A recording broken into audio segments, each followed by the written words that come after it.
Okay. So I will call the WSESD board to order at 6:07. Thank you everyone for your patience while we got some tech stuff worked out and still working on it. The meeting of the WSESD will come to order. This meeting is a hybrid meeting, which means that some or all of the public body is meeting remotely and some are meeting physically in a previously noticed location where the public may attend to observe, listen, and participate contemporaneously. Please note that while we will strive to provide means for those attending remotely to participate in the public comment period, there may be technical difficulties or reasons that otherwise prevent or interrupt remote public participation. Therefore, it is important to note that open meeting law only ensures the public's right to participate and comment at a public meeting by attending at the designated physical location as public posted in the notice and agenda. If a member of the public or of the public body has technical difficulties accessing this meeting remotely, please alert us by email. In the event of a technical difficulty that cannot be resolved, we may continue the meeting if necessary for time and place certain, hopefully not. Please note that all votes taken during this meeting that are not unanimous will be done by roll call vote. Okay, so I have been told that I can arrange things on the agenda without a motion. And so I'm going to move, let's see, the fiscal report, I'm going to move that up to just after the administrative report. So we will start out with the public information meeting on the proposed fiscal year 24 budget. Can I just make an amendment to the agenda? You'd like to make a motion to amend the agenda? Maybe, not sure. A motion to amend the agenda, yes. Under unfinished business, F35, school animal policy right now is listed that we're going for a third reading. It's actually a fourth reading. I just want to present that. That's a motion. Okay. All right. Thank you, Deborah. And thank you, Tim.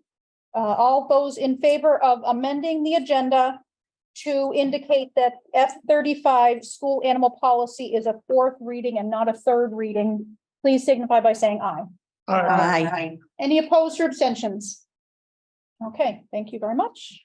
Now we will move along to the public information meeting on the proposed fiscal year 24 budget.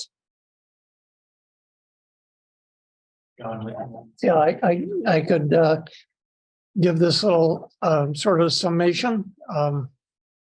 So I'd be happy to have any critique of this at the end of the meeting. This is what we plan to present tomorrow night. So the Windham Southeast School District Annual Meeting Budget Overview is the title of the document.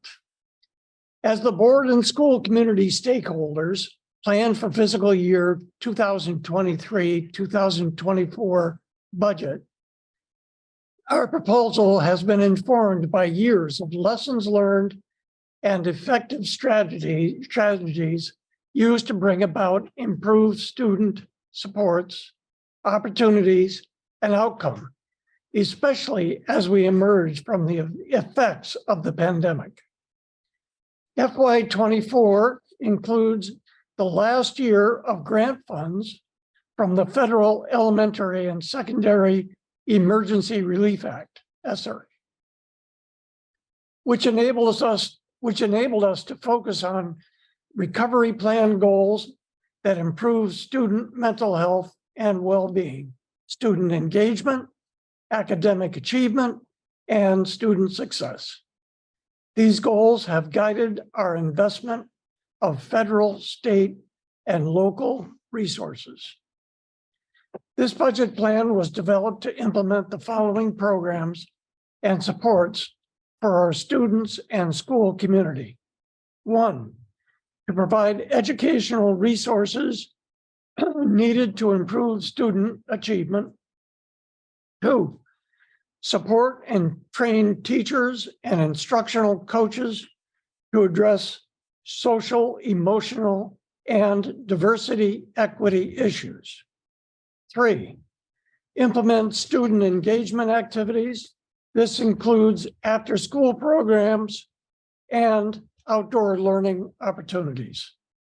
4, capital improvements to support safe and healthy learning environments and climate change mitigation strategies.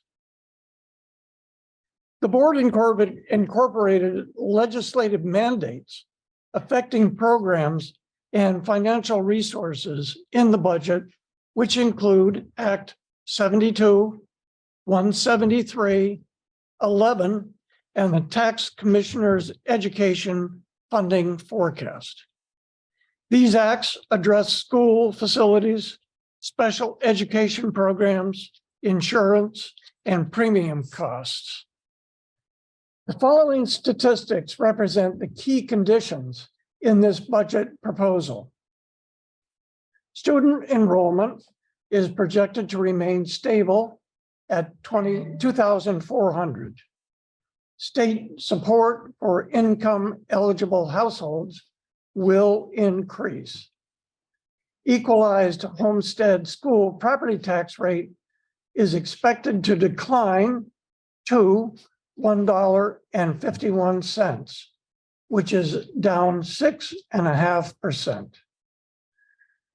Due to fluctuations in the real estate market, CLA adjusted school property tax rates are expected to vary. The proposed budget spending amount is up 2.7%. These increases are attributed to the additional positions needed to support students and a 12% increase in insurance costs and an increase in special education service costs.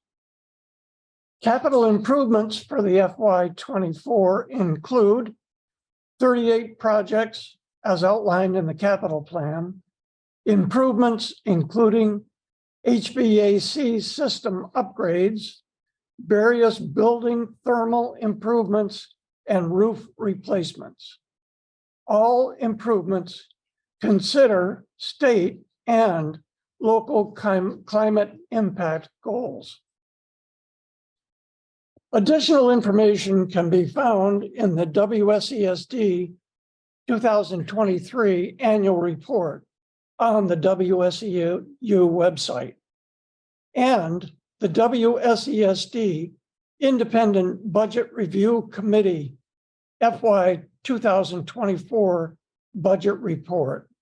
And I would just like to say that I've studied that budget report that was put out by 4 individuals, one from each town, and it is incredible. I mean, the job they did laying all the graphs out and discussing all the financial implications was tremendous. So, and then the last thing I'd like to say is the board is unanimous in supporting this budget as a fiscally responsible plan to respond to our students and school community needs. Thank you. Thank you, Sean. Did you have anything else that you? I didn't have additional comments. I thought that was very comprehensive. It also does reflect a lot of the detail, you know, it summarizes a lot of the detail that's in the annual report and things that we've discussed at both board and finance committee meetings. So I just like to say this document was worked on by Frank initially, and then we got together for 2 sessions and worked on it, one last week and one today. So, yeah. It's a terrific overview. Well done. And I think it really represents the work that we've been doing this year and the presentations that we've given at the board level with the board. So I appreciate that. Thank you. Are there any questions from board members? Okay, so then we are in the unfortunate position where we don't have 1 week to delve into this. We have just 1 evening. So I would encourage anyone in the Zoom or anyone here who has any questions or comments, suggestions, etc. Jody. Jody. Excuse me. I first, whoa, that doesn't sound good. That's a nice echo. First of all, I'd like to thank Frank and Chris for answering some of my questions I had ahead of time about equality in the athletic department. I do have a couple of questions right now. The first one is there a reason that BAMS is connected to the high school and not compared to Dummerston and Putney in athletics? So that's question number one. And I'm not sure whether other things are the same with BAMS, because BAMS is a middle school like Dummerston and Putney have their middle school. The other one question I have is how many new people, I know because of the pandemic and everything that, and because of the ESSER funds, a lot of new people were hired, new positions. How many of them are you keeping on for the 2024 budget? Thanks. Thank you, Jody, for the question. Frank? Sure. The first question regarding BAMS and middle school and Keith is here, so maybe you could expand on that. But it's primarily just because of the proximity here as a single campus, the ability to coordinate programs across the campus for those students that are all present, transportation and coaching, a lot of the oversight, the storage, the grounds, all of those things that make the program really vibrant and enriching for students, make it logical that it's also part of the budget presentation from this campus. And Keith, I don't know if you have any comments to add to that. You said it pretty well. You know, Okay. we budgeted, it's part of the district-wide costs as well. Right. So a lot of combined resources. Yeah. And Jody, what was the second question? Well, I have I want to ask another question following the first one. Is that okay? Sure. How, if this is the case, and I do understand what you're saying, how can we compare that to the athletic, for example, and other areas in in Putney and Dummerston? Oh, yes. If you go to the detail report that's in the website, it's under central office finance, and then you go to all of the budget reports there, and there's something called a Windham Southeast School District detail budget. You can go to each school site in that report and review the line items, just like you see in the BAMS budget for extracurricular activity. And we do have John Sessions from Putney and Julianne here. Did you have any comment on that? I have a comment. So just 2 weeks ago, Julianne, myself, and Keith met with our respective athletic directors, Jody, just from an equity standpoint, to talk specifically about the experience of Putney middle school students and Dummerston middle school students, and how we can sort of, in an effort to really be a unified district, how we can connect with BAMS athletics. And so we have plans for our students to have access to BAMS teams in all seasons when we can't field our own teams. And so, you know, I wouldn't want to think about it as isolated athletic departments, and that there's really a lot of sort of collaborative work happening with us as Outlying Towns and the BAMS athletics department.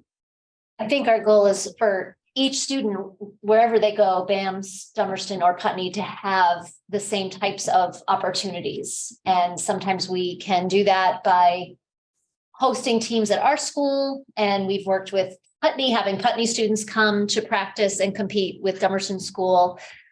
We've also had students go to BAMS. And then in the future, I think it's just continuing that, because we sometimes also could think about hosting, you know, more at Dummerston or more at Putney as well, you know, in terms of mixed school teams. So that each student, we don't want to see a situation where there is any student, for example, who wants to play baseball in the spring, who cannot play because Putney or Dummerston cannot field a team. Thank you, John and Julianne. My second question was how many new people hired during the pandemic are being kept on in the 2024 budget? Yes, good question, and it is something that we look at very carefully. For the current budget, so the fiscal year 23 budget, there are approximately 30 positions that are funded through the ESSER grants. And next year, approximately 24 positions are funded through the ESSER grants. So, you know, a substantial number of those positions have been extended. And you probably recall, so many of them are academic support folks, social workers, clinicians, some tech support. And that responds to what Sean had provided as an overview of, you know, really concentrating on addressing the learning loss, addressing re-engaging students, and then the social emotional support as well. So the proposal, you know, the funding is available in 24. And obviously we want to fully utilize it. It would be unfortunate to send any of that back, which we absolutely will not. We'll fully utilize that funding. But it is also something, certainly as a system, we've talked a lot about what does fiscal year 25 look like? How do we make that transition? And to what extent do some of these investments, you know, essentially address those losses, those gaps, and essentially meet the goal, achieve the intended outcome. So it's not an easy answer, Jody. I appreciate the question. Thank you, Frank. Thank you, Frank. Thank you, John and Julian, for your contributions. Anyone else in Zoom who has a question on the budget? Okay, Frank, are you good if I ask one more time and then we move on? We are good. Yes, we've been, you know, our timeline started back in October. We've had meetings practically every week for finance committee since then. We have had some good participation. And as Sean also mentioned, the independent budget committee has done a terrific job helping to really delve into the detail of school funding, what some of the assumptions are in this budget. And their document is very thorough, very extensive, also on the website for anyone that wants more information. Yeah, Tim. Has anybody stepped up to take the place of those who won't be on the independent budget review committee next year? I think that's trying to recruit people for that very important position. I can speak to that. I have, based on direction that I was given on the process, because it was not clear.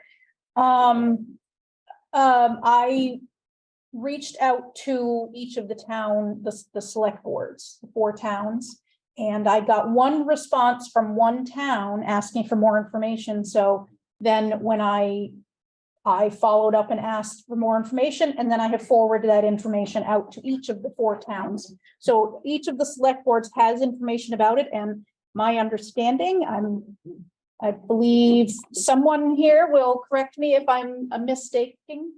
But tomorrow there will be nominations from the floor. And then I believe the board, at a future meeting, the board makes that decision. There are other business. Yeah. Good that you took that initiative. Thank you. Well, I can't say it was all, it was direction that was given to me on what I needed to do, but so I'm not going to take credit for, you know, having, you know, but yeah. So, anyone? I can just say one more thing. Sure. In the annual report, I think it's very important that people want to look at page 5 and 6. Those are really good things to understand, underline, so that you can see where the increases are, you can see where the revenue has changed. And then 6 is the homestead school tax rate state funding formula. And it explains very clearly, as Christina did last year, had a whole PowerPoint and everything. So it really gives you a very clear outline of so many things that everybody in the district, it'd be good if everybody was aware of. Thank you, Sean. Lisa. Lisa? Hi, I'll put my screen on maybe. Hi. I wasn't in the very beginning, so I'm not sure if this was addressed, but I've been curious to ask this question. So a few board meetings ago, when David Scholes was still on the board, he had mentioned that with the sexual assault investigation, that the board was, something they had to think about was our insurance policies and what would be covered if there were things that got dug up from years ago. And so I know this is ongoing and I know there is like potential for lawsuits. And so I just wonder if we're covering ourselves and if that's seen in the budget somewhere. Because if we're covering ourselves, if there's a gap between what the insurance will pay and what it won't pay. I know that being on the Boys and Girls Club, there are clubs that have gone through this process and even have, sometimes have to file for bankruptcy because they also are sued beyond their capacity. And so I don't think school boards or schools go bankrupt, but I just want to make sure we have enough money allotted. Thank you, Lisa. That's a very good question. And I do believe there was some. Well, we can't predict what's going to happen. What we have been engaged in for months now is researching who was our insurance carrier years ago. And that's work that is ongoing.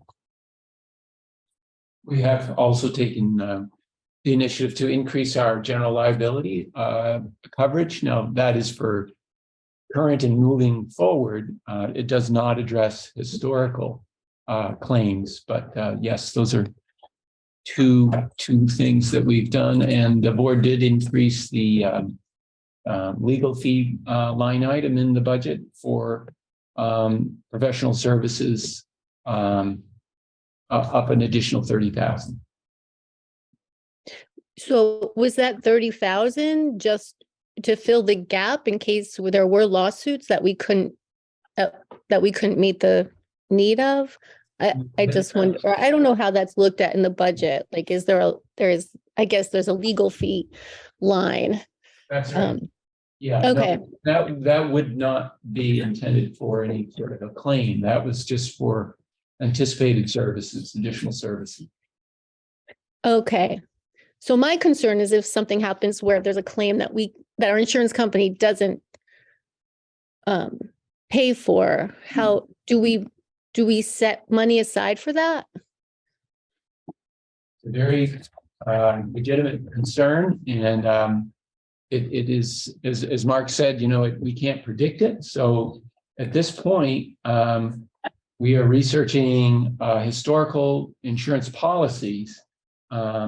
But aside from that, there's not a lot we can do as a contingency. Frank, we have a surplus fund though, right? Where money sort of rolls over that we don't count and accrue, like funding when we get reimbursed for food.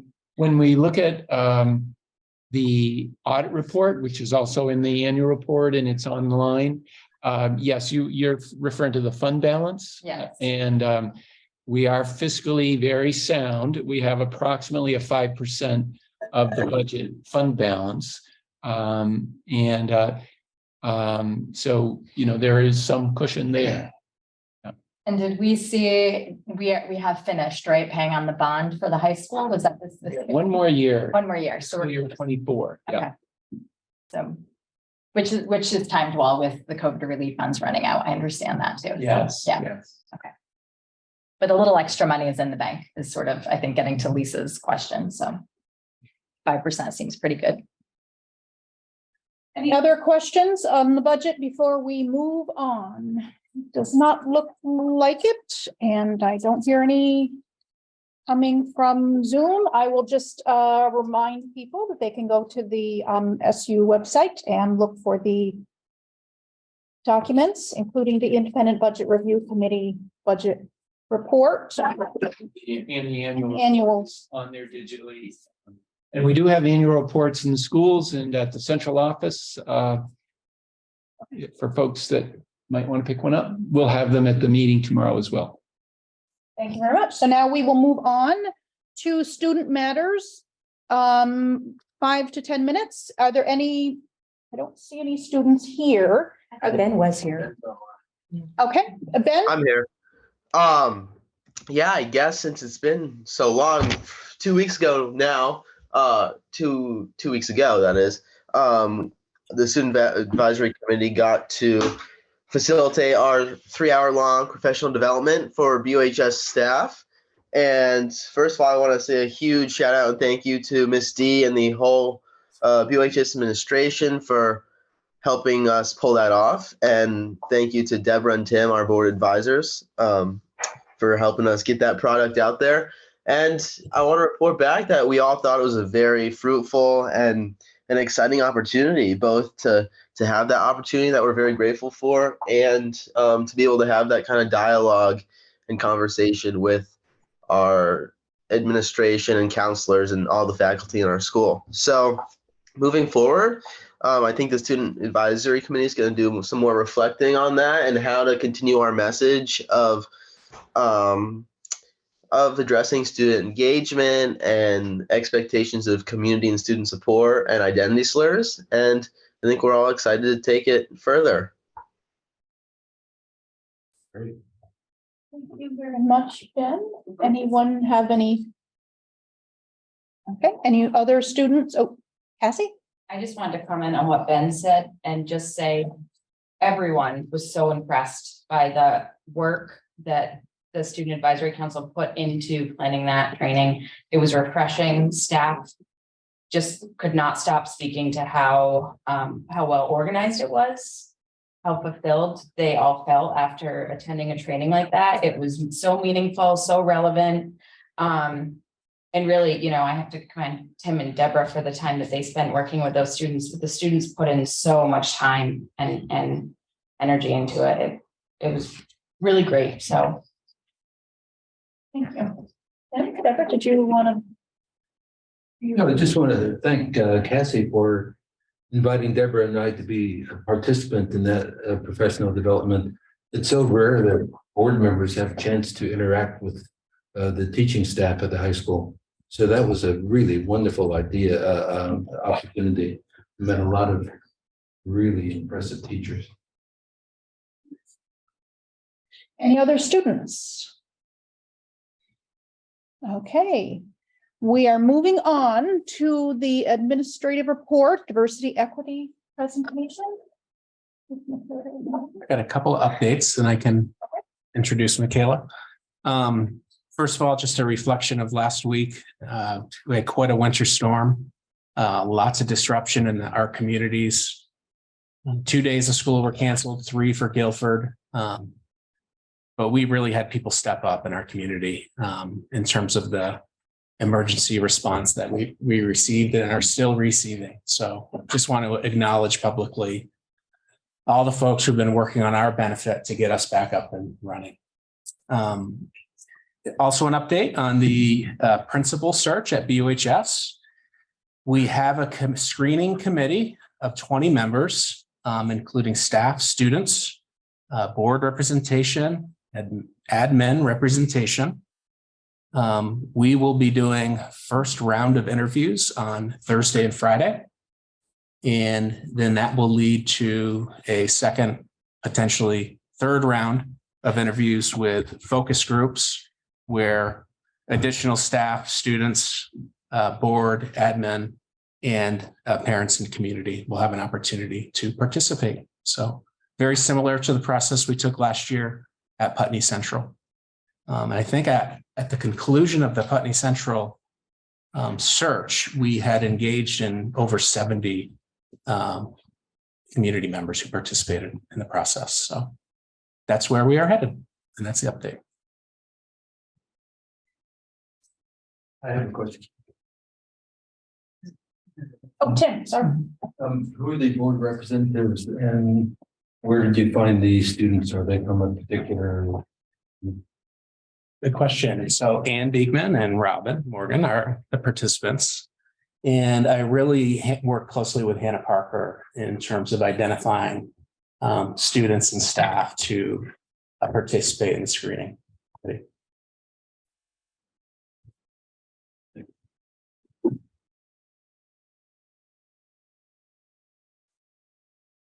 Yeah, we are ready for you. Okay, Michaela Sims, our diversity equity coordinator. How y'all doing? Great. Everybody was like, they look so serious. I don't need to stand up. So this is just to give you just an introduction overview and really about the schools, and I'll be doing one later on, which is more overview of the year. That's right, Mark, right? Yeah. So we're just gonna focus on the schools, and the first slide, if you go, do you mind being up the clicker? Almost every school right now has a diversity equity committee. Some of the schools, I think that we have a little bit of equity fatigue. And so some of the committees are just the teacher leaders. And for those of you who don't know, the teacher leaders is a paid stipended position. I shouldn't paid as far, but a stipended position. So some of the schools, it's just the teacher leaders and maybe one other person. And so they're smaller size, and other schools, they're bigger committees that involve some of the other staff, like there's 3 with administrators.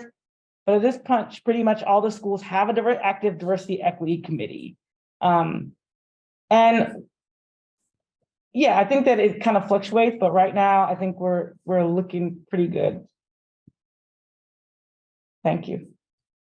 And so over the past few years, we're seeing like just an increase in participation and school-wide projects, and also like people being more willing to have conversations and less like eye rolling and complaining in terms of people being really engaged in equity conversations at the school level.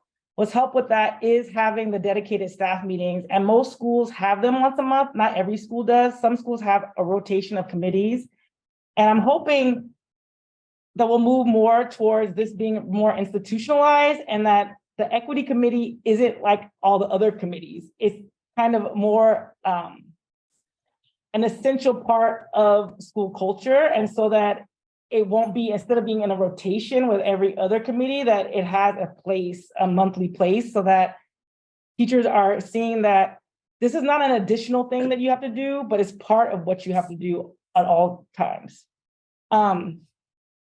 So yeah, it's overall, we're just doing better. We're moving in the right direction. Right now, we're gonna hear, go ahead. We're gonna hear from a few of our teacher leaders. 80, are you there? We're gonna start with Putney, maybe. Yeah, I'm here from, yeah. Hi, this is 80. And you want us to click on your slide? Sorry? Yeah, click on the slides, yeah.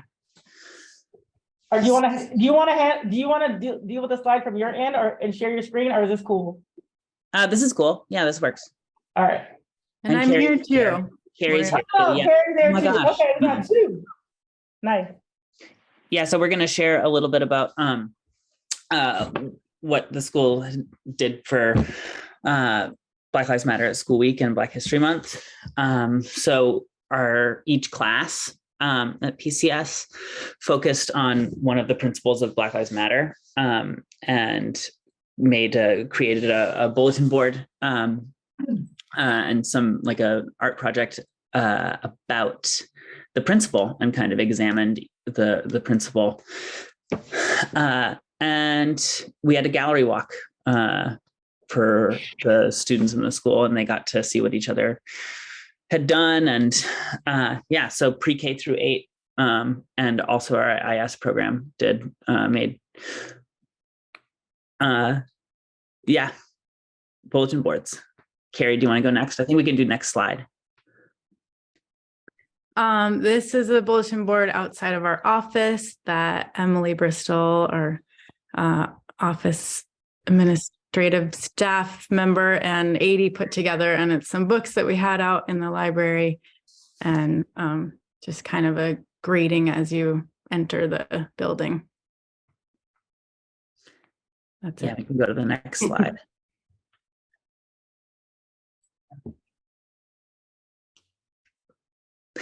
This is the intensive services. So they, focused on empathy. And they had, Yeah. I say each family was asked to send in some qualities that made their student unique, and they put those on the hearts. Yeah. And this is pre-K. They did globalism. Carrie, sorry. Do you want to go do this one? Go for it. So they each did a self-portrait, including my son is there. It's adorable. And then they got some homework to find out where their ancestors were from. And then they mapped out where on the map their ancestors came from. Yeah. Kindergarten worked on loving engagement. And yeah, you can't read them, but they had quotes from the students about what examples of loving engagement are and what loving engagement means to kindergartners. And one nice thing that before we go to the next slide, one nice thing was that John opened it up to the community and invited some community members. So it was, which was really nice and different from last year. It was just kind of contained within the school, and it was really nice.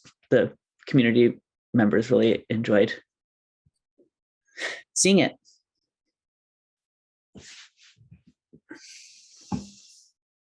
First grade's principle was empathy, and so they did some studying on what that word means, and then they each wrote a sentence about what empathy is to them and illustrated it.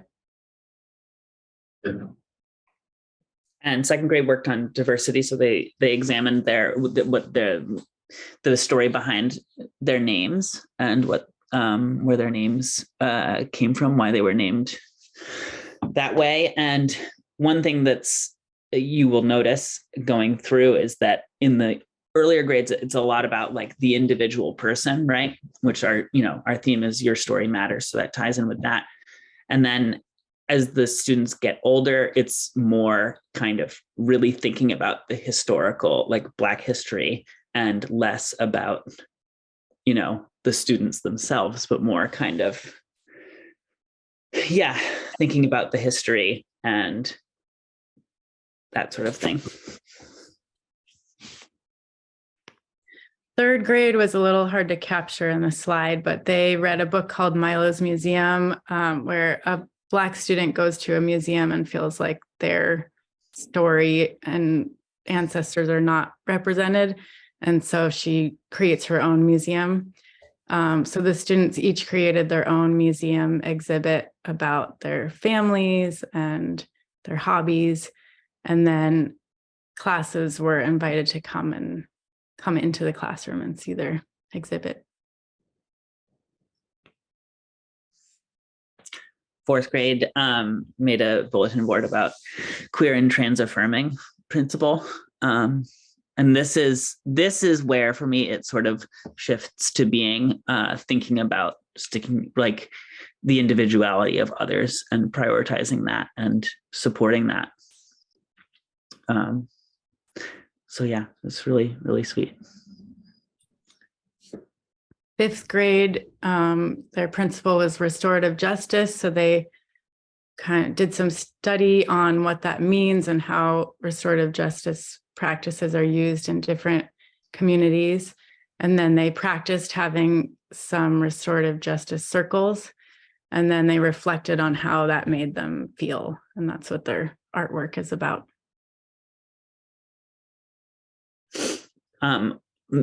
We had middle school advisories explored different principles. So this is a one bulletin board for examining, the principle of Black women, which is, stitching it all together. There's, I think, Carrie, that was Wendy, correct? Yeah. Who kind of led that activity. Yeah, I think they talked about the history of quilting. And so they kind of incorporated that as they also researched Black women from throughout history. This was for collective value. And so they looked at, it's kind of about intersectionality. So everyone has the right to be safe and happy, regardless of their immigration status, their ability, their gender identity, etc. So the students researched different people who kind of represented those different identities. And then we have Black excellence, so unapologetically Black, kind of thinking about historical figures who, exemplify unapologetically Black. That was another middle school advisory project.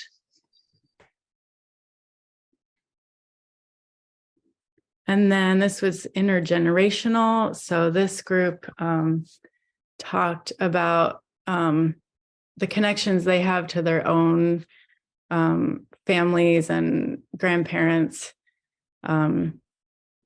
various generations in their family. The roots that you can't see that well because they're small. And we're on the next slide over there. Talk about where their ancestors are from. So it was actually really neat when the pre-K class came to see this and they made that connection. Like, we did that too. And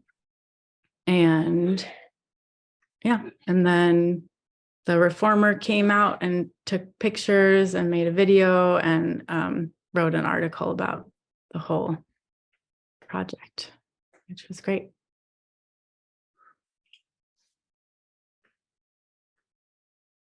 Thank you, Adie and Carrie. Thanks, Michaela. Are there any questions for them? Okay, I'd just like to offer my compliments because I went to see it and it was beautiful. Absolutely beautiful. Thanks. Slideshow or the viewer just slide. You can just leave it right there. You can see it now. Thanks again. We're gonna have BAMs. Anne, are you there? Yes, I'm here. Okay. You're gonna give your report on BAMs? Sure, it'll be short and sweet. We don't have any slides. Unfortunately, one of our diversity equity members is sick tonight, but slides, honey. Can you hear me? Yes. Okay, great. We've been having our one meeting a month focused on diversity and equity, so that's been going well. We have 4 people on the BAMS Diversity Equity Committee, and we started out the year looking at the social justice standards, which I think we'll talk a little bit more about, or at least Michaela will talk about in the slideshow. But the school district, both administrators and the district diversity equity folks decided on 4 social justice standards connected to identity, diversity, action, and justice. And so we've mostly been focusing on identity and diversity this year. We made diversity equity groups, kind of like advisory groups, to model what staff could be doing with students this year in their advisories and also in classes, and also to build connection and trust among each other, get to know each other. And so we've stayed with those groups more or less every time that we have a diversity equity meeting. And we started out with the I'm From poems, which may get mentioned in the slideshow, but that's connecting to the overall theme for the year. We decided at our retreat last spring that we were going to focus on the theme of Your Story Matters this year. So that'll be the theme for Celebrate Diversity Week, and then woven all throughout the year. So one element of that was staff telling parts of their own story to each other, and then moving towards having students do some version of an I'm From poem. And I know different schools throughout the district have been working on that this year. And we also did at least one staff meeting focused on stress and the brain, and just looking at us as staff and also students, how that can be affecting us. That was right around the holidays and a lot of the different things that come up around that.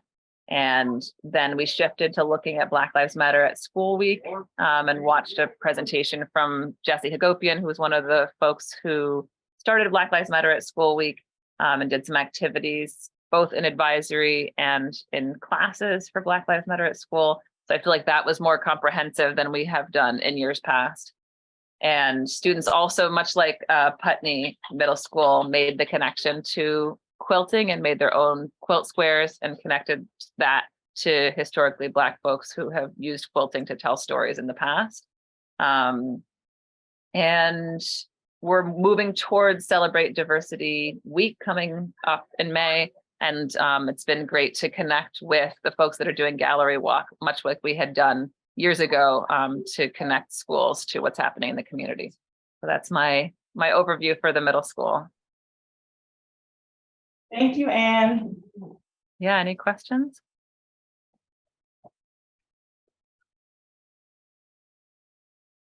Thanks. Andrew, are you there? I don't know if Andrew's there. You see? Nobody named Andrew, but it might be under a different name. Andrew might not be here. Okay, so I won't try to do the BUHS slides myself because I don't know what Andrew has on them. Do you want to look at them? What I do? What I do? The other one. This one? Here you go. Keep it on.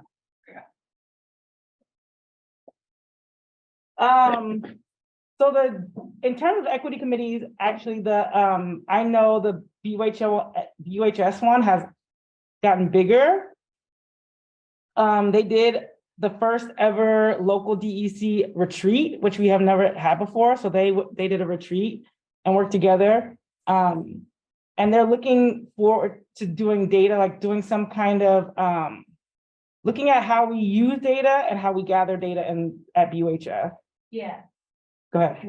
I was just, so I met with some people, along with Hannah and Tracy, a couple weeks ago, some members of this committee, really to try and collaborate how we can work better to collect important data. Years ago, families would fill out the school lunch forms, and we provide universal lunch for all students, which is great. But with that comes less people filling out the forms and collecting important data such as socioeconomic status, race, ethnicity, all of that in turn we could look at the data and help support, our most marginalized students where we're seeing that. So collaborating with them to figure out a way to better collect data and better represent our students. Right, because some of the stuff ends up wrong in Power School. It does, along the way. And looking for restorative practices, so that restorative practices isn't just held by one person in the school, so that it's held by all the teachers, all the employees and adults. And also the other thing is here are the different events that they've had at school. So we did BLM at School Week.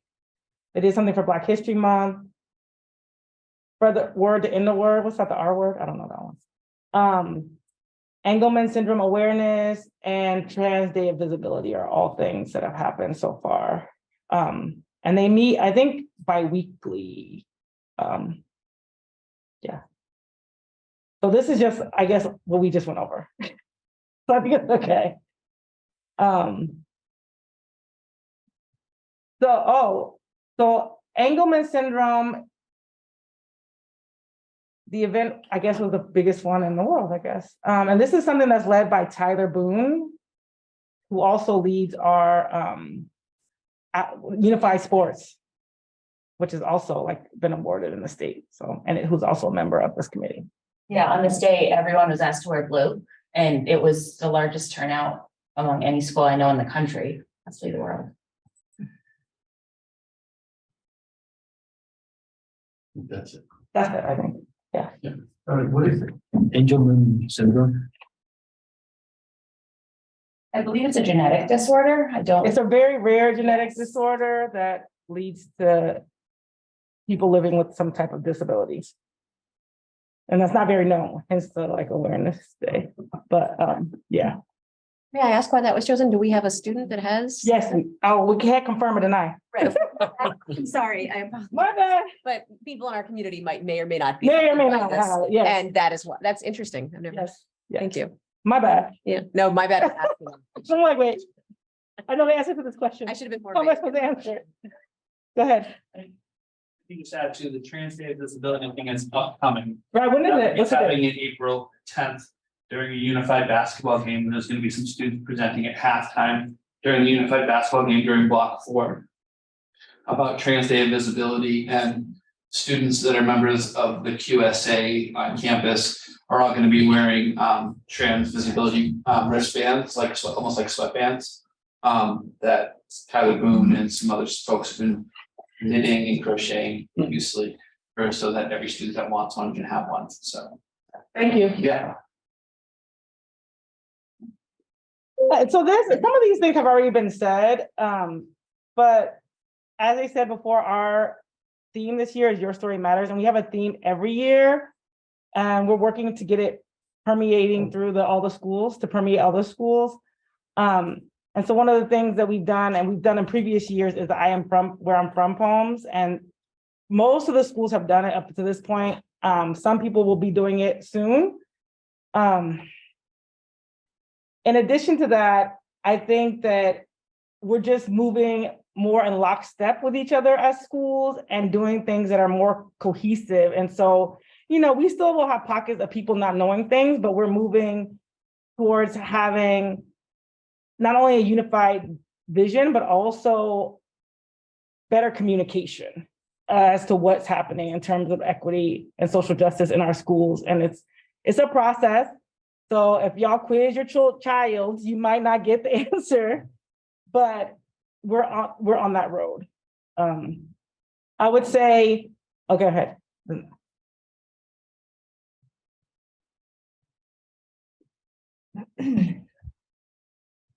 I was gonna get ahead of myself and say the challenges. I think that one of the biggest challenges is time, and having the time and having people being pulled in so many directions. And really working towards people seeing equity as something essential to their work, that makes their work better, that makes it deeper and more rich, that it's not separate. And that is still a struggle because it's what I live, it's not what everyone lives. And I think that people are still struggling to see themselves represented in equity work. And so where do I fit in? And the people love to say, and I know all of you have been in a meeting where someone says, I'm just a white guy, I don't know anything. And so we're hoping people will stop saying that, to say something else, to say I know that this work is imperative also to myself and to my children, that you're not just to anything, that you're just as involved, you're just as called, because without the rest of the world, you ain't gonna get that far, regardless of what your identity is. And so that's one of the challenges, is just seeing ourselves as connected. And also the scheduling. So how do we get all staff involved in the work? It's really challenging because the custodians are working when we're in staff meetings and other things. So that's a complication. And so how do we move the needle on all those things? And so we have plenty goals. So all this data and information has come from the teacher leaders. But I think that one of the things is, how do we make equity and social justice this part of the fabric of our district? How do we make it so we see it all the time? And so the question is never, where is it? It's very apparent to us that it's everywhere. And, we got some ways to go for that. But this is the last one, I think. But that's the road that we're on, and just seeing how so many parts of our school community will function so much better the more we're invested in equity work. That's it. If there are any questions, let me know. Well, I have a couple of questions. I don't know that they're directed specifically at you, but one is just a reminder, because the PowerPoint is so chock full of information, challenges, and on, it would be very helpful to get this beforehand so that we can read it beforehand and just let the information settle with us, because there's no way to read it at this point. So that's just and so with this PowerPoint, can we actually receive it as Yeah, a board? you can. That was my please? bad. I No, thought that's about okay. sending it last week when we had the snow day, and then Yeah. I didn't, because I was like, well, people have enough to do. And a lot of people don't have internet.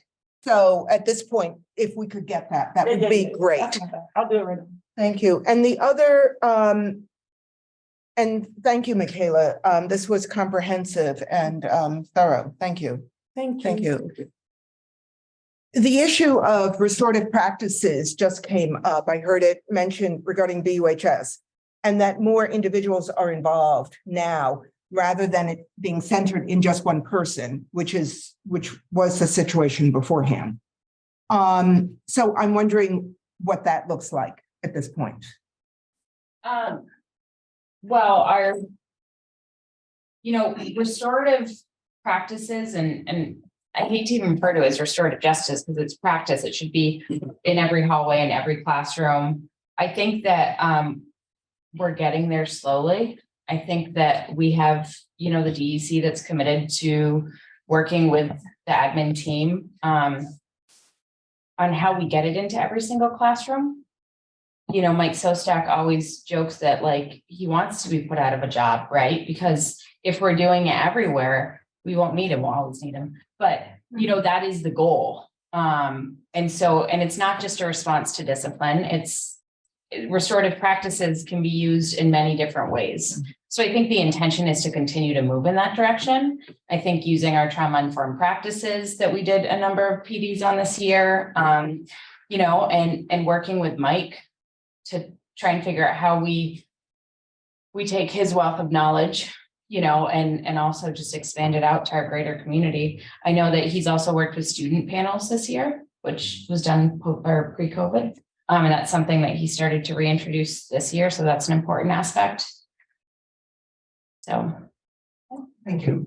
Can I add to that a little bit on surrounding schools, if that would be helpful? So I've worked with Mike for a long time, both in my role at Academy School before coming to Putney and this year at Putney in terms of really responding to student conflict in the early grades from a restorative standpoint, which I have found really impactful. And this year we collaborated with Dummerston and we trained our student leaders in our middle schools at Putney and Dummerston to facilitate restorative approaches to conflict. And we had two really great sessions with the Greater Falls Community Justice Center. And so now at Putney, we respond to incidents of conflict through peer mediation with our middle school leaders, with the concept that those middle school students will then go to the high school and sort of feed into Mike's program at the high school and to sort of continue that cycle of commitment to restorative practice. Thank you. Yeah. And I'm confident in saying, I believe every school in our school district is engaged in some element of restorative justice practices. Restorative justice circles is professional development that I know specific schools have worked on. But I believe every school in our school district has a restorative justice point person and is working towards engaging more and more in that work around trauma-informed practices as well. And as you know, Dave Melnick will be joining us officially in April to work with our administrative team. And we're committed to working with him throughout the entire school year next year. So we'll finish up the spring with Dave. And then we'll work with him throughout the entire school year next year. And he has been working at BUHS throughout the year, which Hannah Parker has been a part of. Is that I think, as Cassie was mentioning, the whole idea of a continuum of practices that often overlap with many of the other types of PD we do. So for example, like with the developmental designs approach, there's, fix it on the spot, is like one of the practices teachers learn about, to problem solving session, to then circle, so that's like, it's like you're not solving every problem with a circle because it's actually a whole continuum. Many things are fixed on the spot. with the right language, and the right environment in the classroom. And so I think that's part of the learning too, is how people understand restorative practices as this toolbox and a continuum that's used every day. I think the other piece to add to that is like what the next step is and how would you use equity and social justice to try to transform relationships in a classroom. And so not that because the school is a microcosm of society, of course. And so then how do we take the next step and try to make something different in a small pocket that we can and build different kinds of relationships and different bridges between humans as often as possible. Anyone else? I was just gonna say that I think I appreciate hearing all these different pieces and hearing, especially to tie it to diversity and equity, because I do think that restorative practice is inclusivity. I mean, that's really what is at the heart of it. And then I hadn't really thought about that, Julianne, about the developmental design, because that to me feels like the missing piece is like, we talk about it used in need when we need intervention because there's like a notable problem versus like having our kids when they're young understand that this is sort of how we communicate with one another so that that's our standard and expectation. So they're able to do it independently and so on. And I just think it's really cool to hear these pieces sort of all overlap with each other. Because that's how you grow, is to get them when they're young.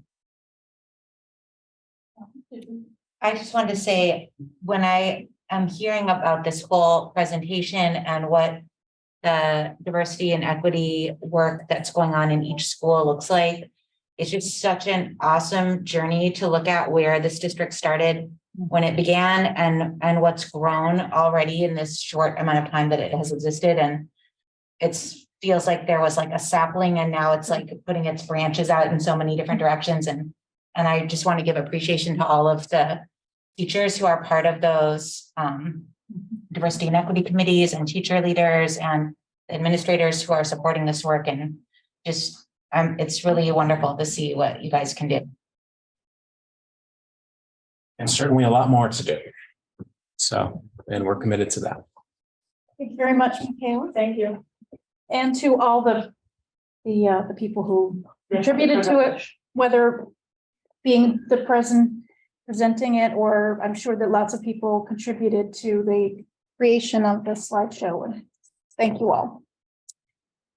Mark, did you have any more for the admin report? Or are you ready for us to move on? Oh, hi, I'm so sorry. We missed the 10 minutes for students. We had a lacrosse practice.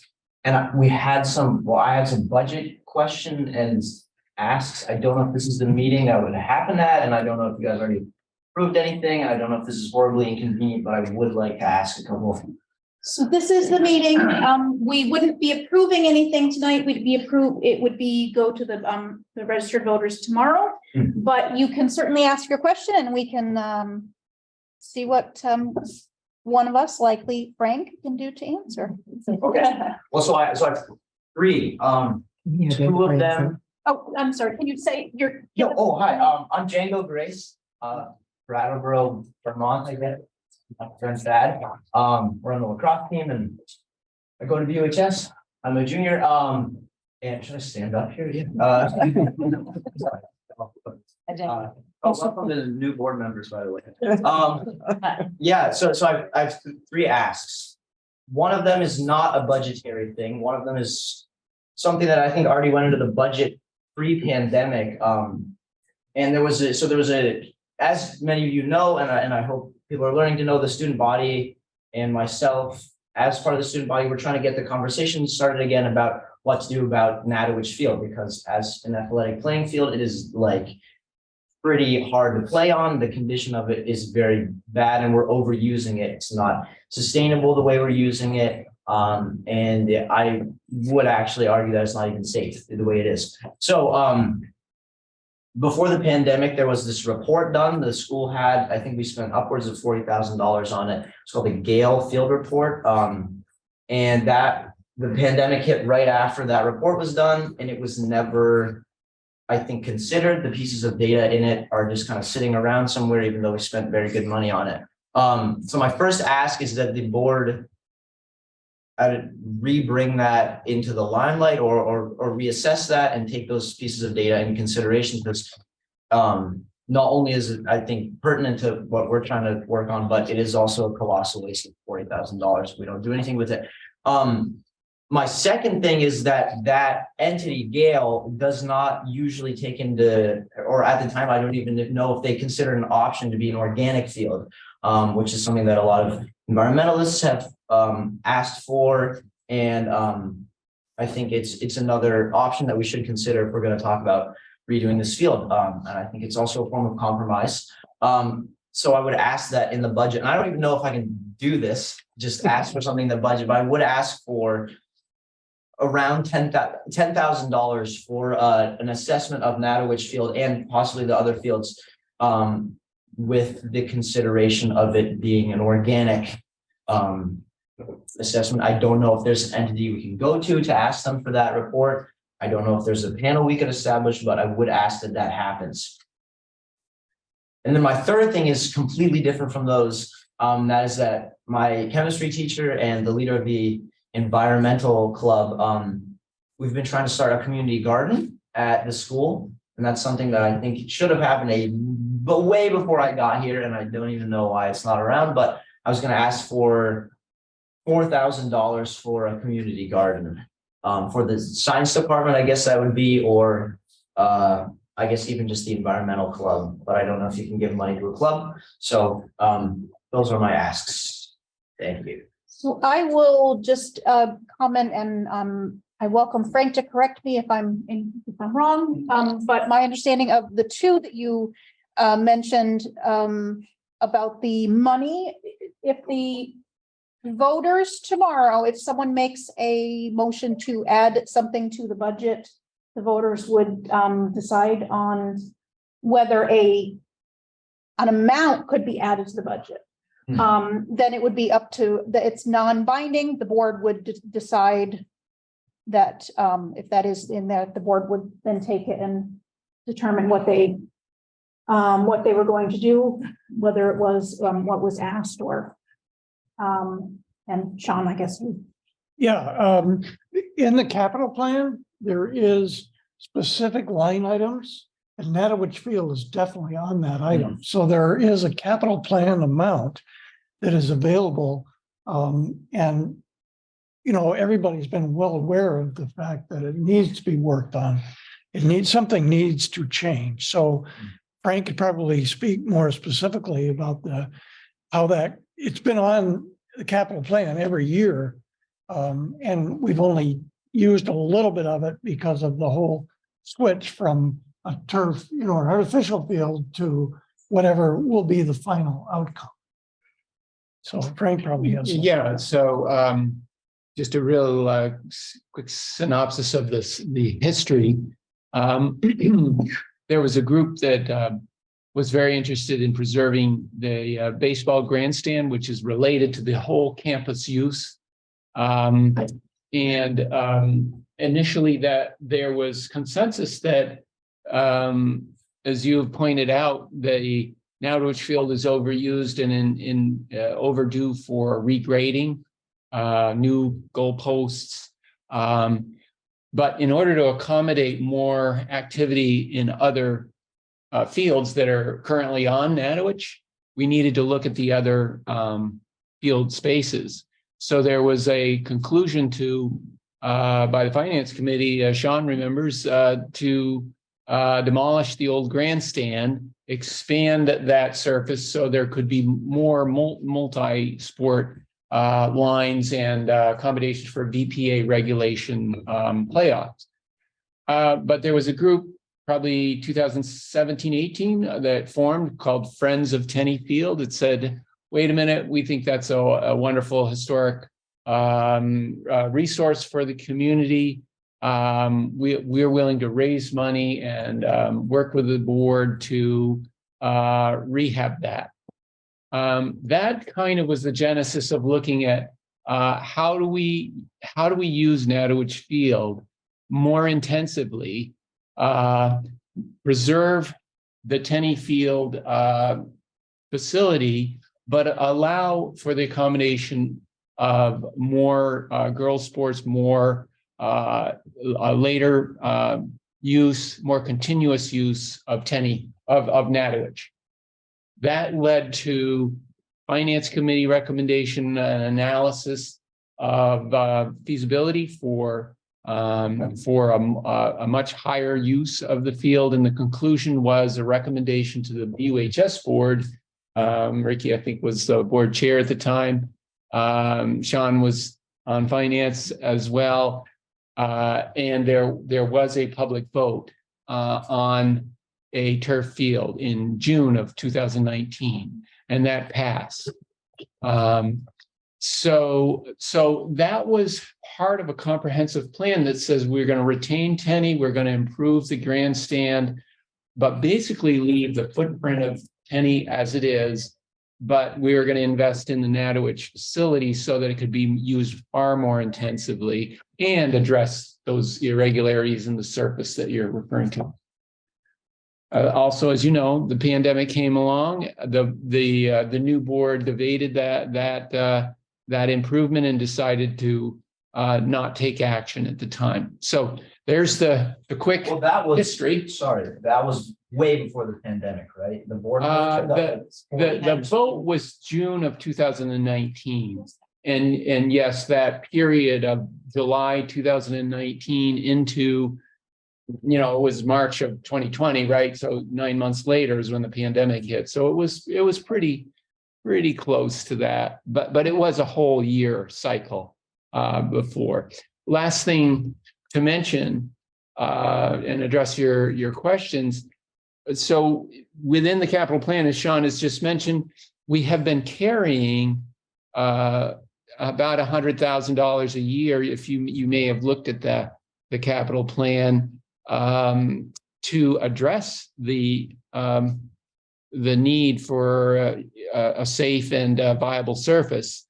But we have been waiting for a consensus, both at the board level, administrative and community level, as to what is the best path forward. And certainly I know Cassie, Mark, and I have talked about the need to revisit that Gale Associates recommendation, because they are professional at doing that for public schools. Maybe a last comment is there are definitely sufficient resources in this proposed budget that's to be voted on tomorrow to do those assessments that you were referring to. Ricky Aethier, you probably know Ricky Aethier here at Brattleboro Union High School. He's doing some of that preliminary work to define what are the VPA regulations and line requirements that would allow us to expand the different types of sports that can occur on Tenny, and then evaluate Natowich at a minimum, make it safe. So this current year, there's the 25,000 that June is coming right up. That's the current year for assessment and so on is available. And next year there's 125,000 in the capital plan, and 175 in the fiscal year 25 capital plan. But it needs to be refined. Those resources need to have a consensus around a plan. And, obviously it's informed on student needs, student interests, community support. Thank you. Sure. I think the last part of that question too was the community garden. And I feel like we touched on this at a previous board meeting, and there was a reason why the community garden couldn't happen. Am I remembering this correctly? I don't think it can't happen. There's certain things to think about. So one, where would we put it, right? Because there's certain, restrictions in terms of where it can go. Two, is there access to water there? That was another big one. I mean, Django has spoke before this meeting. I'm fully in support of a community garden. I think that's a wonderful idea. I checked in with my facilities director, Ricky, probably a few weeks ago about it. It can't be too close to the building because it does attract pests. And so if you're attracting pests to the building, that can open up a whole nother bunch of issues. So I don't think it's that it can't be done. I think it has to be strategic and well planned in order for it to be successful, but I'm all support of it. Sounds like a student committee to think about like where it's gonna go. Could be a Well, good and idea. The environmental club, I just found out, has been doing that very thing, so, yeah.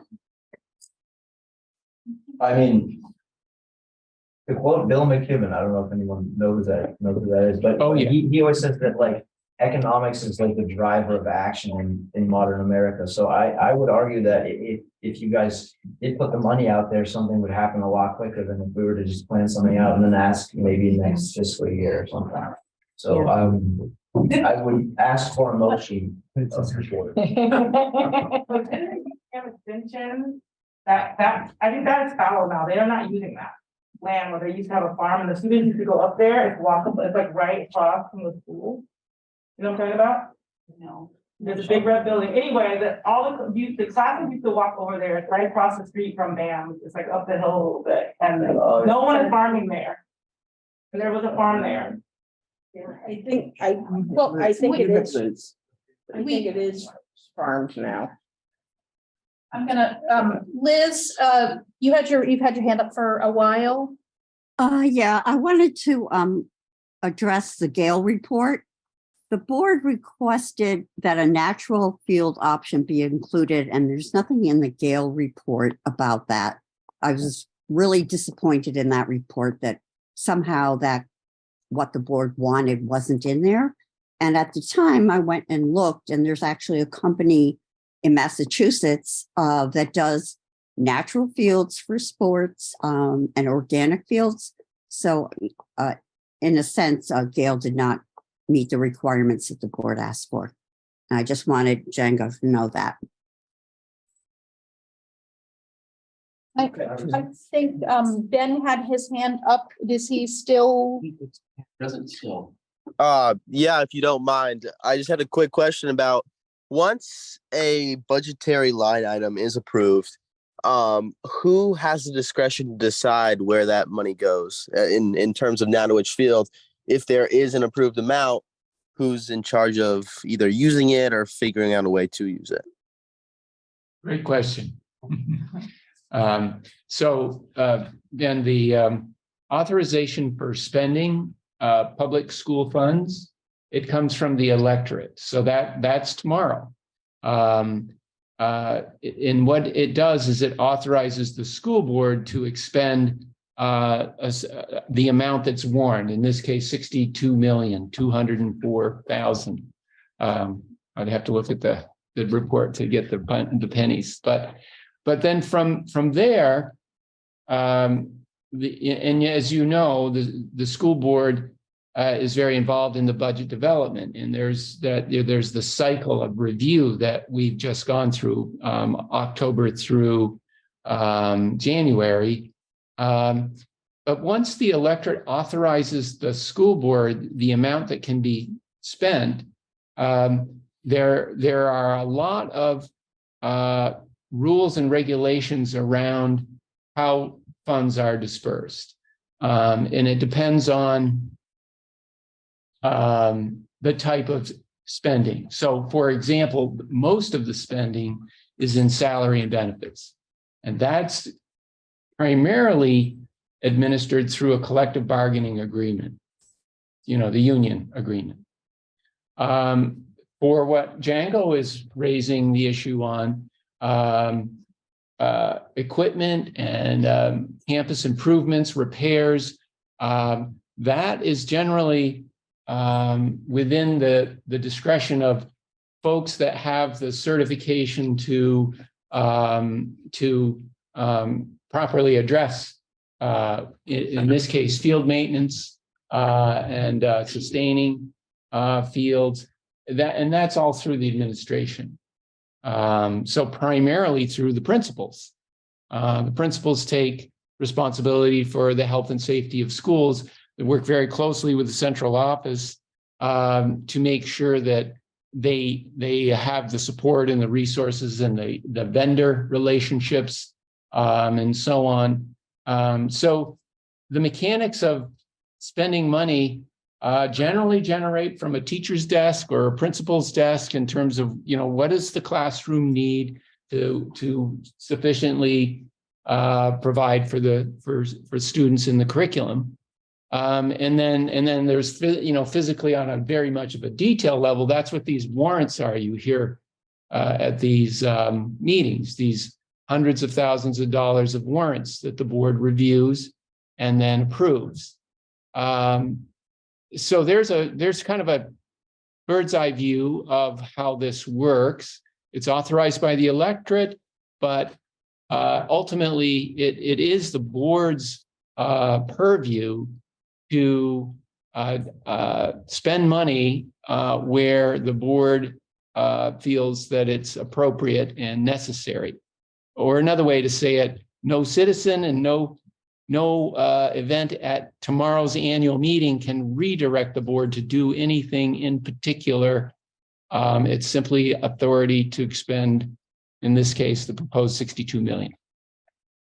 I don't know. So- Did I answer your question? Tim? Yes, thank you. I think I cut Michaela and Nancy off, so I want to make sure that I give you guys, okay. Tim? First, I think this is preserving of a separate discussion in a later board meeting. So too important not to. Second, a question for you, Frank. 2019, you said that the board voted on turf. Kind of turf. There was a specific specification that was presented and approved. I know Chris Sawyer has the actual spec, so we can bring that up if you'd like to see that. Natural or artificial? Artificial. Yeah, that was the high use. It's a big surprise because I've been on the board for going to 4 years now.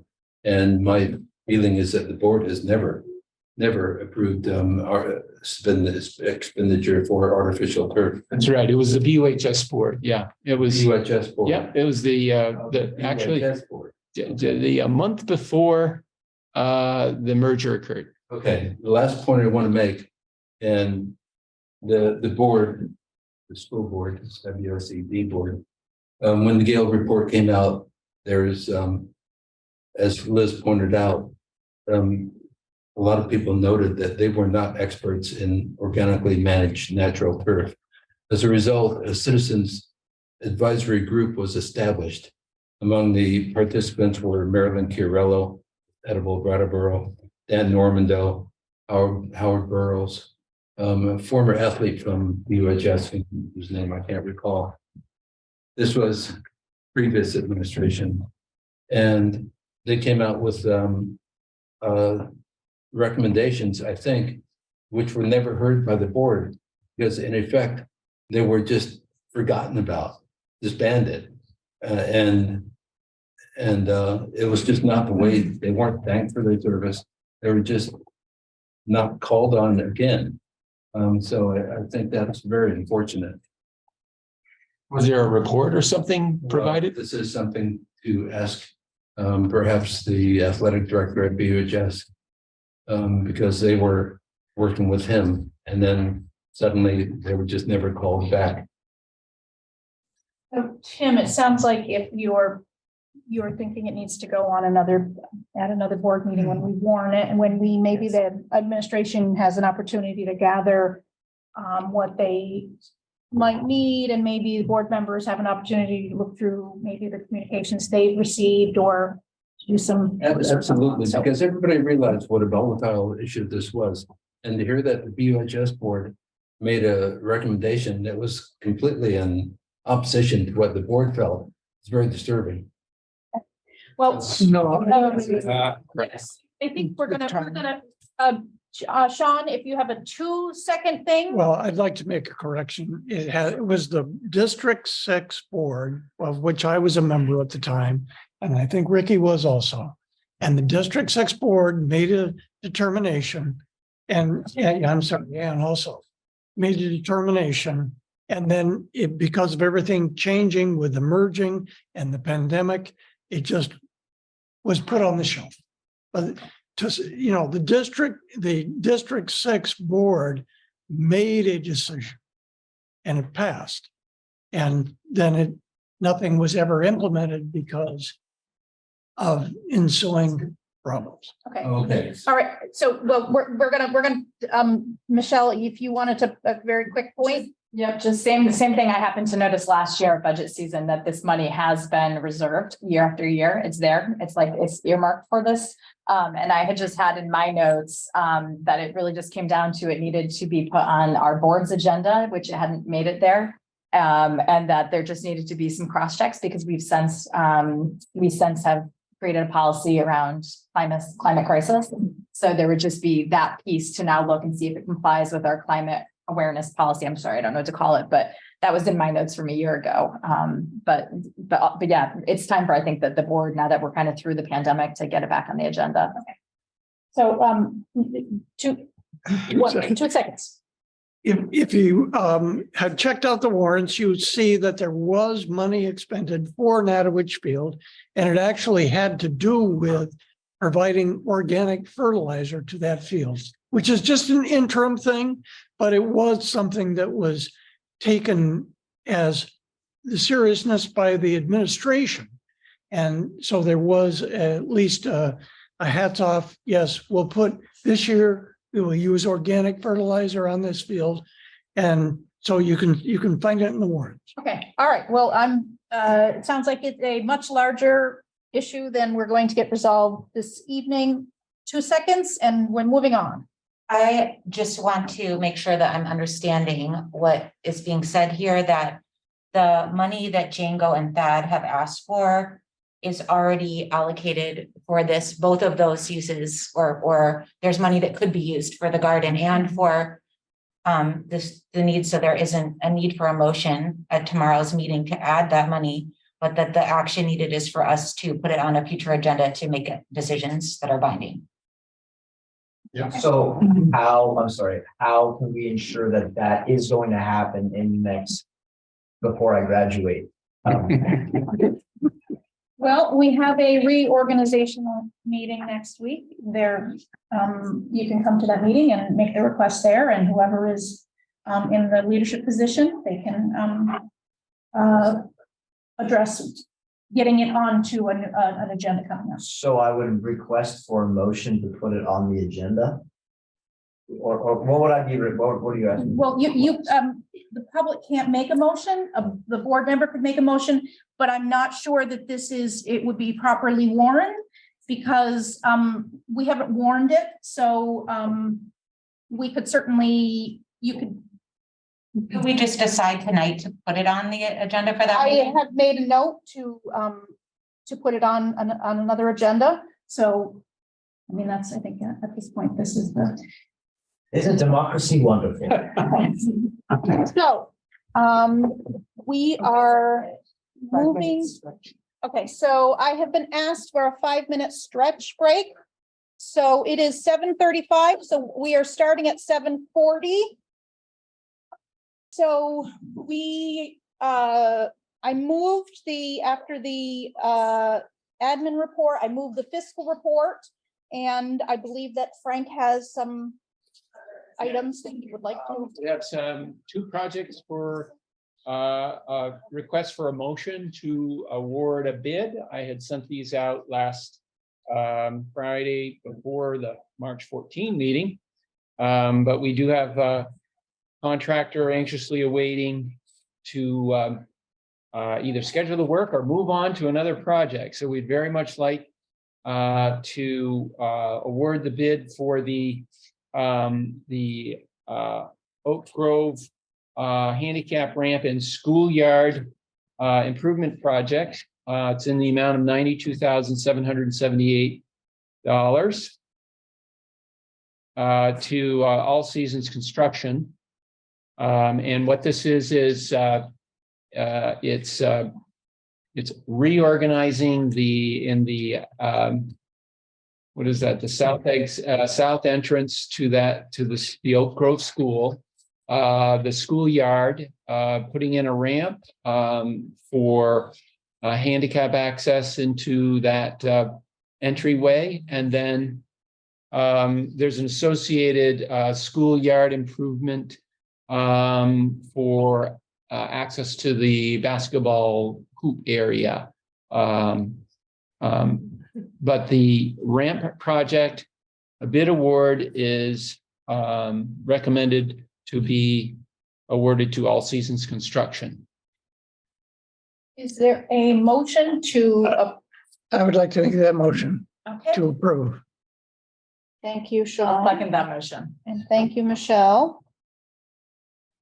So all those in favor of approving the Oak Grove Schoolyard Ramp Improvement Project, please signify by saying aye. Aye. Any opposed or abstentions? Okay, thank you very much. Very good. And also just a point of information on that project. It's it's a door alarm that's temporary. Oh, yes, very good. Just say that DMI is the vendor who will be doing the schoolyard, the surface resurfacing. But that is a project that we had reviewed and bid back in the summer, but they were not able to do the work. So they will be doing the work along with this other in the same area of the building. The other project award, so this is a bid award. It's the BUHS locker room renovation project. We're recommending the bid award to All Seasons Construction in the amount of $328,873. So did you just say BUHS? This is it's for the BUHS campus, but it's specifically the BAM's locker room improvement. Yeah. This project hopefully is fully funded, but it will certainly be substantially funded by our ESSER funds. This is something, again, we had hoped to do a year ago, but based on availability, we are looking forward to getting this started in April, subject to this bid award. Okay. I would also like to make the motion to accept that bid. And I would like to second that. And we should have discussion about it if possible. Deborah, okay, you'd like to have some discussion? Okay. Well, I mean, we're supposed Is there any discussion? I looked through all the bid awards. It's quite extensive. I wasn't able to sustain my interest right to the end of it because it's about 300 pages. But I looked it all through, and I think that it really addresses a big need. And Frank had mentioned today that that particular locker room was never renovated during the renovation of the whole campus. So it addresses all kinds of things like more privacy for student athletes. And so it seemed like really a prudent thing to do. Yeah. Thank you, Sean. That's a good summary. When the board first formed, I remember doing a tour, and I remember mentioning this, that an update was needed. That's all. If you went in there right now, you'd be like, oh, it's original 1950, everything in there. And the showers are unusable. But the primary issue was we wanted private spaces for kids to change. There was nothing. And particularly kids, just any kid, it's not the most comfortable thing to change in front of others, so, especially at that age. So regardless of, any gender, things, it's just uncomfortable for kids. So these locker rooms, that was the big thing I said to Ricky when we looked at it was, we need stalls in here that are, that don't have, like right now, that even if they change in a toilet stall, which some kids do, there's big gaps in the enclosure. So I think this is really money really well spent, and it will be very supportive of the kids. Thank you. Although, Michelle. I just wanted to comment that I've enjoyed being on the finance committee for the last 2 years, and something I've been really impressed by is to see how our finance team has really worked to use ESSER funds without us falling off that cliff when the money runs out. I've been really impressed to see money slipped into the budget that into our general fund, like key roles around social workers And this is an example of just, it was wise to put so much of these funds into our infrastructure because the money will be there for our kids on the other side.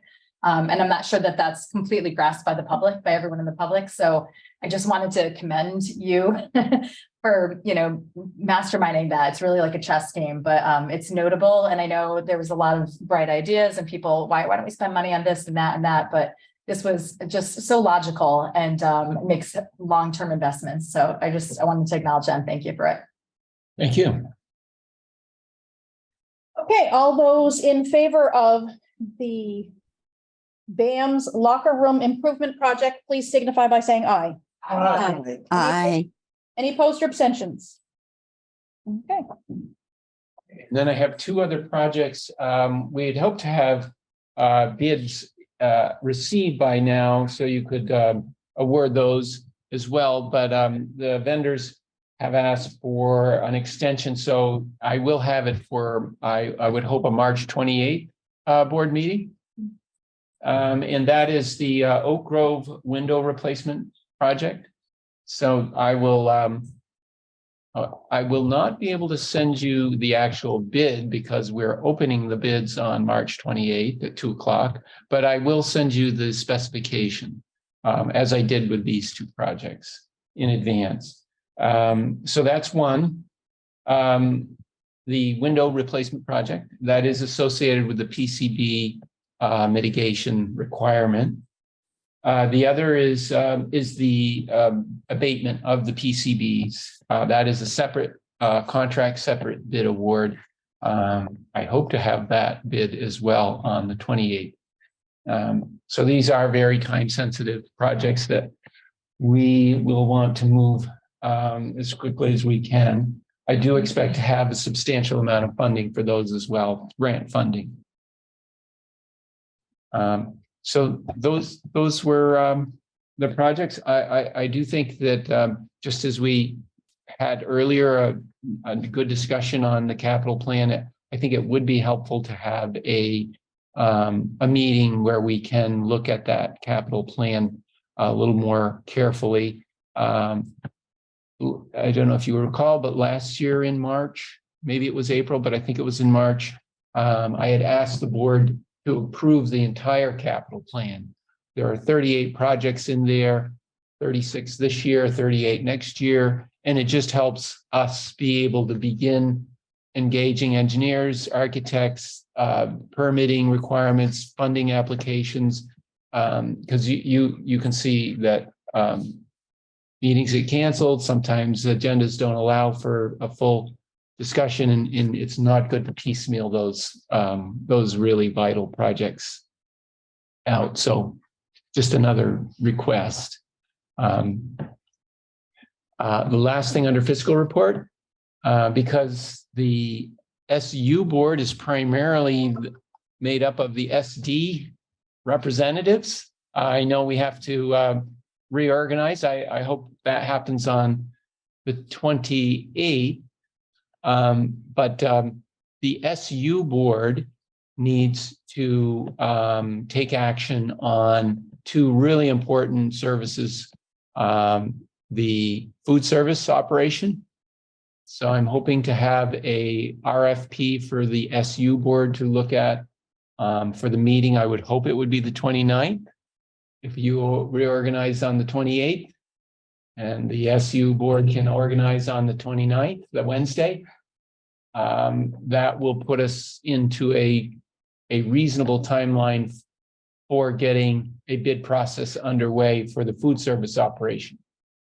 Because we need to award a bid in no later than late May so that we can start summer food operations in early June. We can't wait till July 1st and award a bid and think we're going to run our multi-site summer operation. So that's an important item. Just did you say that there were two food service operations? The second is the transportation bid.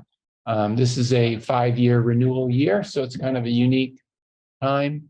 But it's same issue. We have summer programs and so on that need transportation, and we need to move forward to that. So We're working hard on developing the RFP. But we need board review and action on those items. And I'll share that with the Vernon board as well. And I do believe that Carrie is listening in, so she's probably taking notes as we speak. Okay. So, okay. Well, if you're done with the fiscal report, we will move on to the clerk's report, the approval of the minutes from February 28th. I have 3 amendments to that. One is a request from Mindy Hampton Rogers. She's requested that the board consider an amendment to the minutes of February 28th. To save the board's time, I sent everybody language of this amendment on March 16th. It's rather long, but it basically has to do with an amendment has to do with the executive session of January 30th that was warned on January 26th. The other amendment is to enter verbatim her statement regarding the investigation. That's a rather long statement, but that's her request, and I support it. I support both of these amendments. So my motion is to amend the January 28th minutes. February 28th? 28th minutes, yeah. It's an amendment to, it's a motion to amend the February 28th minutes in accordance with Mindy's request. The third amendment is it's on page 7. It's noted that TM made and withdrew a motion which was not seconded to have a follow-up session on the Chris Ogletree report. According to Robert rules, when a motion is made and then rescinded or retracted, that is not entered into the minutes. So my motion is to delete that from the minutes. And then, if I may, just one more, it's just basically a typo. Also on page 7, Michelle Green's said that it just doesn't make sense what it's a typo. What should be there is Michelle Green said that this is a lot of information, and that is a good thing, in reference to Chris Ogletree's report. So I'm making. So what does it say that you think it should be changed to? It says Michelle Green said information, and that is a good thing. It should be Michelle Green said that this is a lot of information, and that is a good thing. So Tim has made a motion to amend the agenda to include minutes. Thank you very much. The minutes to include 2 portions and make 2 corrections. Is there a second? Second. Okay, so. Thank you, Tim. Thank you, Robin. Is there any discussion? Yeah, I think in order to implement this motion, somebody would have to alert Wendy and work with Wendy in order to make this change. Because she spent a lot of time and energy, taking all the notes and then putting the minutes together and getting them in a timely sense. So I want to make sure that she's well taken care of. I do thank you for being mindful of that. I do believe that Wendy has been copied on all the communications and has a copy of the wording. Am I correct in that? Okay. Is there any other discussion? There's a hand. Oh, no, it went away. Mindy has it. Mindy has her hand up. Mindy. I was just going to confirm that Wendy was CC'd on my initial request and responded that it wasn't her role to make corrections, that it had to go through this process.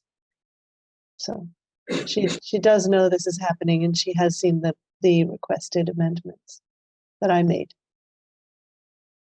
For that confirmation. Is there any other discussion before we move on to voting?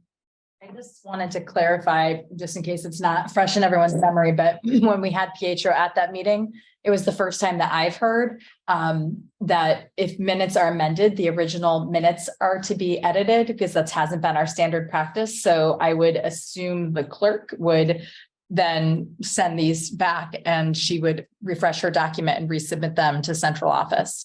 Does that sound right?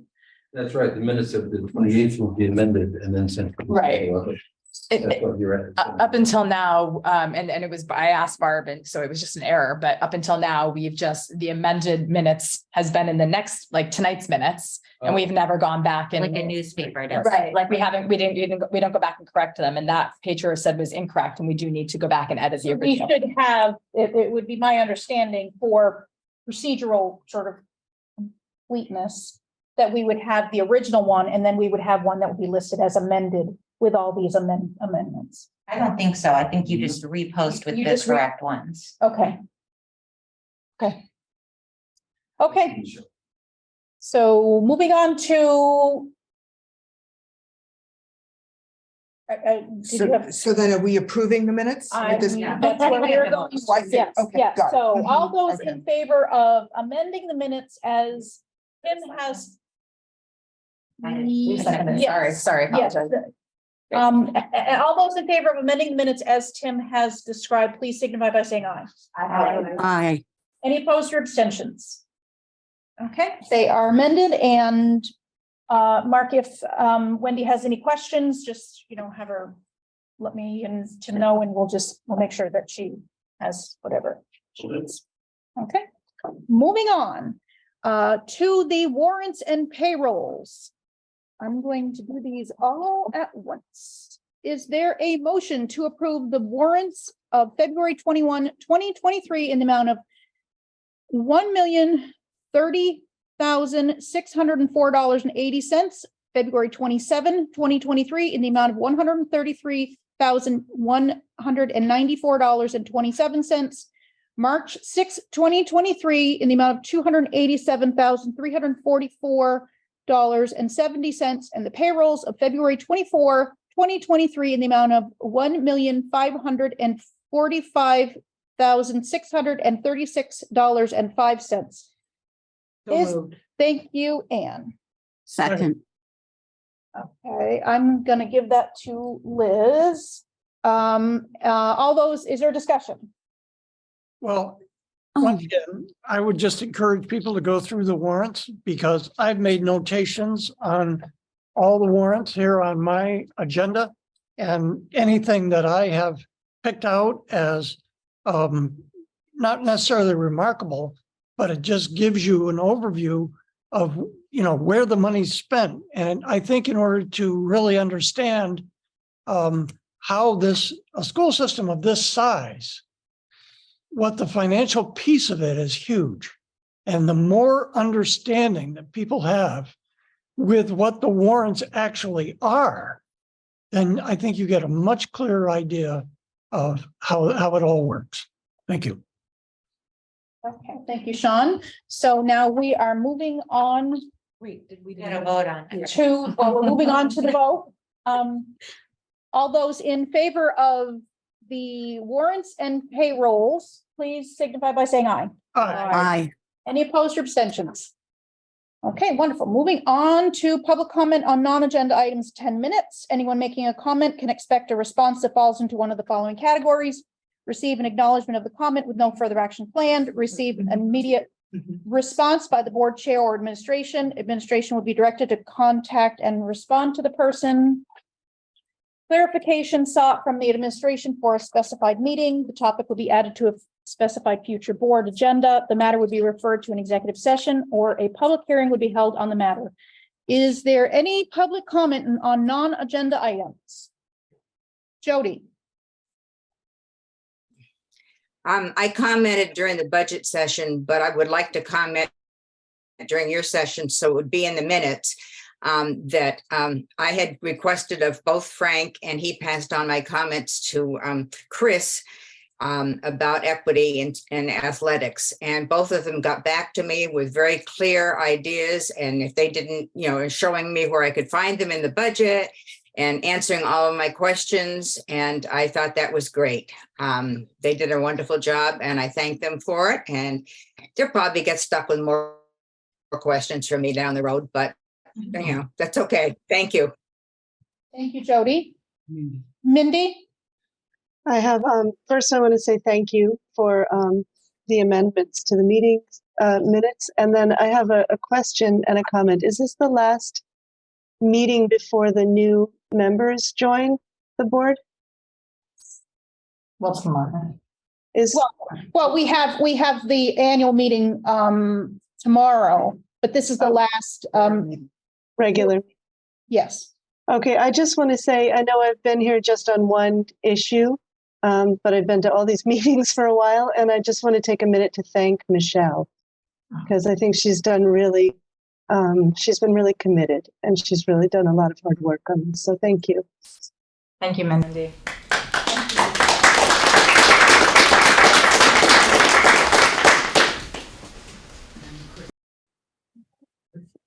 Krista? Hi there. My name is Krista Yagjin, and my pronouns are she, her. I live in Guilford, Vermont, and I am the mom to a 14-and-a-half-year-old son, Nate, who has Down syndrome. And I just wanted to give a quick update on our CPAC, which has been developed with the supervisory union, with support from Tate Erickson and the rest of the fabulous special education administration team. And a CPAC is a special education parent advisory council. And this past week, we held our 6th meeting. So we're actually up and running, which is super exciting. A CPAC is in statute in other states. So it allowed us to have some guidance in thinking about how we wanted our CPAC to look and operate in the supervisory union. And I would say it's still evolving. Some things it is a group of parents, it's parent driven, it's family driven. I think there's an opportunity to do some advisory work around policy. We can do some parent and family education around special education issues. Some things it's not a parent support group. We don't talk about specific issues that students or families are having in connected to special education. We like to focus on the big picture issues. At our last meeting, it included an administrative update, which was super helpful. And then the group proposed topics that they wanted to talk about. One of the topics that came up was the topic of inclusion, which is a goal in this supervisory, in this district. And it was really fabulous to hear what the district was doing and also to hear from family members about how they envision inclusion and what it means to them. And so in that work, we're developing action steps, like developing a statement around defining inclusion. We're also thinking about things that would be helpful for us as parents. Like we heard there is this fabulous professional development with somebody named Sarah Ward, who specializes and has expertise in the area of executive functioning. And some of the family members said, hey, it would be really great if there was like a one-pager that went out to families about what that professional development was. So those are examples of the kinds of things that are talked about. I wanted to share with you because we're always open to having participation from anybody who's interested in talking about special education related topics. And I'm always looking for guidance. I'm facilitating it right now with Tate Erickson and looking for guidance around how to improve our communication, how we can improve not being siloed maybe in our work and making it be important and effective and related to the bigger goals around diversity and inclusion in the district. So that was it. I don't know if anyone has any questions. Anyone have any questions for Chris? Okay. Thank you very much. Anyone else in? Okay, if there's no one else, then we are going to move on to unfinished business. At the last board meeting, I did have some questions that were asked by Ben Berg, and he did send them to me. I did forward them on to our attorney, who forwarded them on to Amy Goddard. I also did get some questions from Mindy Haskins Rogers. I also did the same thing with those. I do have, so Attorney Goddard's investigation is still ongoing. She continues to gather information and interview individuals. That said, the board appreciates the questions raised and is in the process of working on the next steps to move the investigation into the next phase. I think we can all assume that this would not stay in one phase forever. And so we, of course, need to move it into the next phase and hopefully at some point come to some completion. In order to best serve the needs of the investigation and the district, that is what we can say at this point. We appreciate your patience in understanding that this process takes time. And I will again take the opportunity to say if there is anyone who has any information or anything that they feel is relevant, or anyone who would like to contact Amy Goddard with information that might be helpful for her to know or to look into, please do so. Mindy. Thank you, Kelly. I am feeling like answering one of the questions that I posed is pretty important for transparency and for understanding the process, and that is about the burden of proof that Attorney Goddard is using in order to consider these reports corroborated. Essentially, you've hired a criminal defense lawyer to receive these reports. And of course, the criminal burden of proof is the highest. And none of these reports would ever be held to that for the civil lawsuits that are being brought against the district, for example. For a civil lawsuit, the burden of proof is a preponderance of evidence, which has been described to me as the 51% rule, which means they just have to show that the abuse, it's more likely that the abuse happened than that it didn't.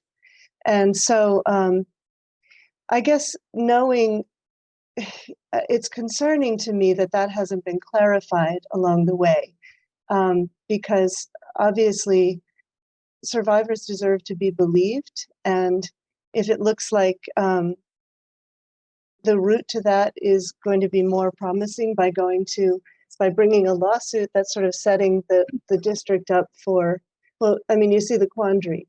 If they're going to go to a criminal defense lawyer who's going to hold these stories to an impossible burden of proof, then I think that's not very promising. And I also think that it's been very harmful that throughout this process, there have been reports in the Reformer of cases that Attorney Goddard is handling, in which she's quoted calling 15-year-old victims' testimony not credible. Or today she helped to get a domestic abuser released on bail, even though he had just caused a lot of injuries to a person.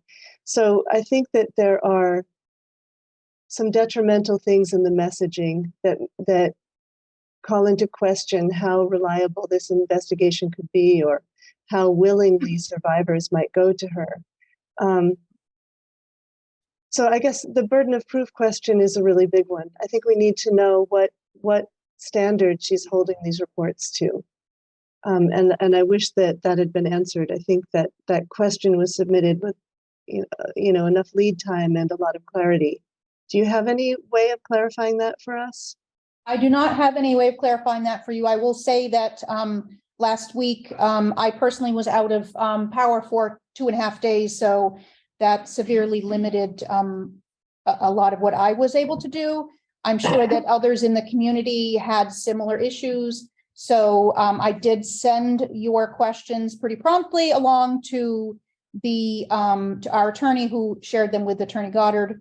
I will say I'm not familiar with her other clients, and I don't think it's really appropriate for anyone on the board to comment on them, because she is an attorney, and I'm sure that she represents lots of people who someone would have an issue with their representation. I'm not speaking to whether the person, the merits of whatever the claims against the person is. May I ask one more question? Sure. I guess I'm wondering why the board decided on a criminal defense attorney to handle this investigation. This has been a learning curve for me, but it seems really clear that this kind of issue might have arisen, and also it just makes me question again that burden of proof and what the reason for choosing a criminal defense attorney to handle the investigation was. My recollection is that she had experience in these type of matters.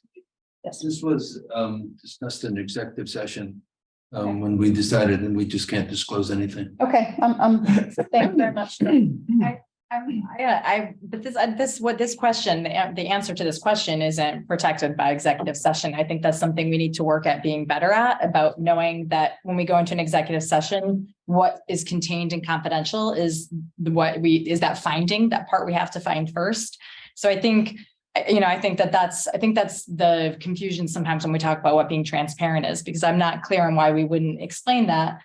Because as a member that was participating, I don't recall that was even part of the process. We got a collection of attorneys that were qualified, that were reputable, that were from the area, that we had a whole lot of things. We wanted, we leaned towards a female person that, could support the community. And I don't recall what type of lawyer they were coming even into the equation. And I think it's okay for people to know that. And that wasn't, there's nothing confidential about that. I do believe that we looked at, as anyone would do for, you hire a contractor, you hire, an employer hires someone, you look at their experience, you look at what their experience would and skills would bring to what it is you need. And I believe that that's what the board looked at and determined that based on her experience and her skills, that she would be able to do the job that the board was hiring her for. So, and that's all I'm going to say at this point. Except that I will reiterate that we are with a new board coming in, three new board members. It will be essentially a new board, and I would foresee that we will be moving on to the next phase in the investigation, and I'm not sure exactly what that will entail, but as with any process, you move from one step to the next, and I expect that that's where we will be moving to. Thank you. Thank you, and thank you for your continued questions and your continued interest in assisting the board and the community. Okay, so, Jackie. Thanks, Kelly. Jackie Reynolds, Brattleboro. I have definitely missed a few meetings, so let me apologize in advance if this has been brought up or answered and I have missed it. But have we been given metadata about the investigation yet? I know it's been asked for several times and it feels like something that would be pretty reasonable to give out. Has that happened yet? Thanks. No, it has not, but as I said, we are moving forward to the next step in looking at what the next step in the investigation is. Again, none of us up here is a professional investigator. None of us is an attorney. None of us is a professional in this. And so we are relying on the professionals that we have hired to guide us through this process. And that's what we are going to rely on them to assist us to do. Thank you very much, Jackie, for asking the question. Ben? So, to clarify, you're saying that you can't speak to any of the findings, overview of the process, progress, or possible next steps of the investigation? Correct. And that is for legal reasons? Yes, that would be for legal reasons. Because why? I'm wondering. Who does it The jeopardize? investigation is still ongoing, and there are certain things we could talk about and certain things we can't. And that's the legal advice that we have paid for. We have we can't jeopardize the ongoing investigation by further commenting. So we are moving on. Thank you. We are moving on to the entire WSESD board to attend BUHS graduation. So since I brought this up and for this to be on the agenda, I move that the WSESD school board commit to attend the annual graduation ceremony of Brattleboro Union High School. Thank you, Deborah. Is there a second? Second. Thank you, Anne. Is there any discussion? Yes. Okay, Sean, and then. Oh, I'm sorry. Does somebody want to go? No. I think it's a very commendable idea. But I remember historically, when my son graduated, the graduation did not take place outside. So there were only a very, very limited number of tickets that were available for family members to attend the graduation. And if you add 10 more people, that means that probably 10 family members would not be able to attend. So if this motion was amended to say outdoor graduation, I would be more comfortable. Okay, Kim? I would just ask, maybe we do this next week because we have new board members transitioning on. I know I go almost every year, so I'm happy to be there. But for Sean's clarification, I know board members usually sit with the administrators, so they wouldn't be taking up family members' seats inside. Michelle.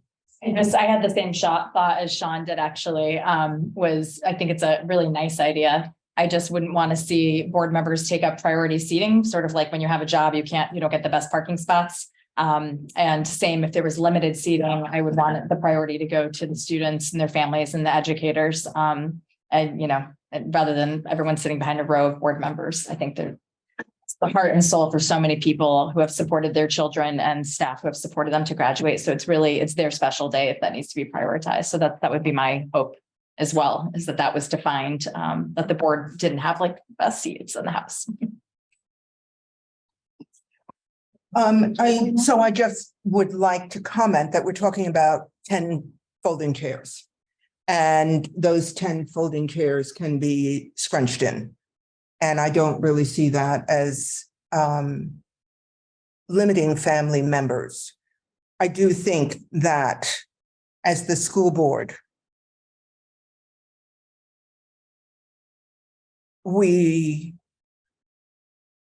as a board of trustees, as a school board, I feel that we should be at this graduation. This is the culmination of the entire district, the process that every child goes through in this district. And so that's the purpose of this motion. If I remember correctly, the reason that they restricted people is that their fire marshal says this many people can be in this gymnasium and you cannot violate that number. And I've been to a couple of indoor graduations and, there just isn't room for everybody that wants to be there, simply put. Would anyone from the administration like to? I will just comment. I love the idea of the entire board being represented there. I think it's important. I will just say up until like mid-morning on graduation day, there's significant anxiety around what we do if it rains, because we do have to change the plan, and given how big our school is, limit the amount of tickets we can give to families to go. So I just want that to be known. We always hope that it's 70, 75 and sunny, But yeah, it does require kind of shifting gears if the weather is not great. So then I'm willing to amend. Okay, There's one more option. I know my oldest son's graduation, it rained.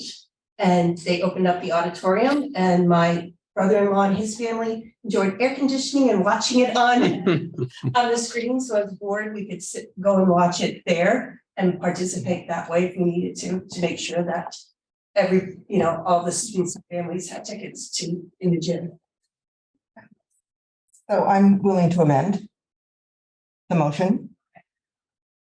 I move that the WSESD School Board commit to attend the annual graduation ceremony of Brattleboro Union High School if seating can be accommodated.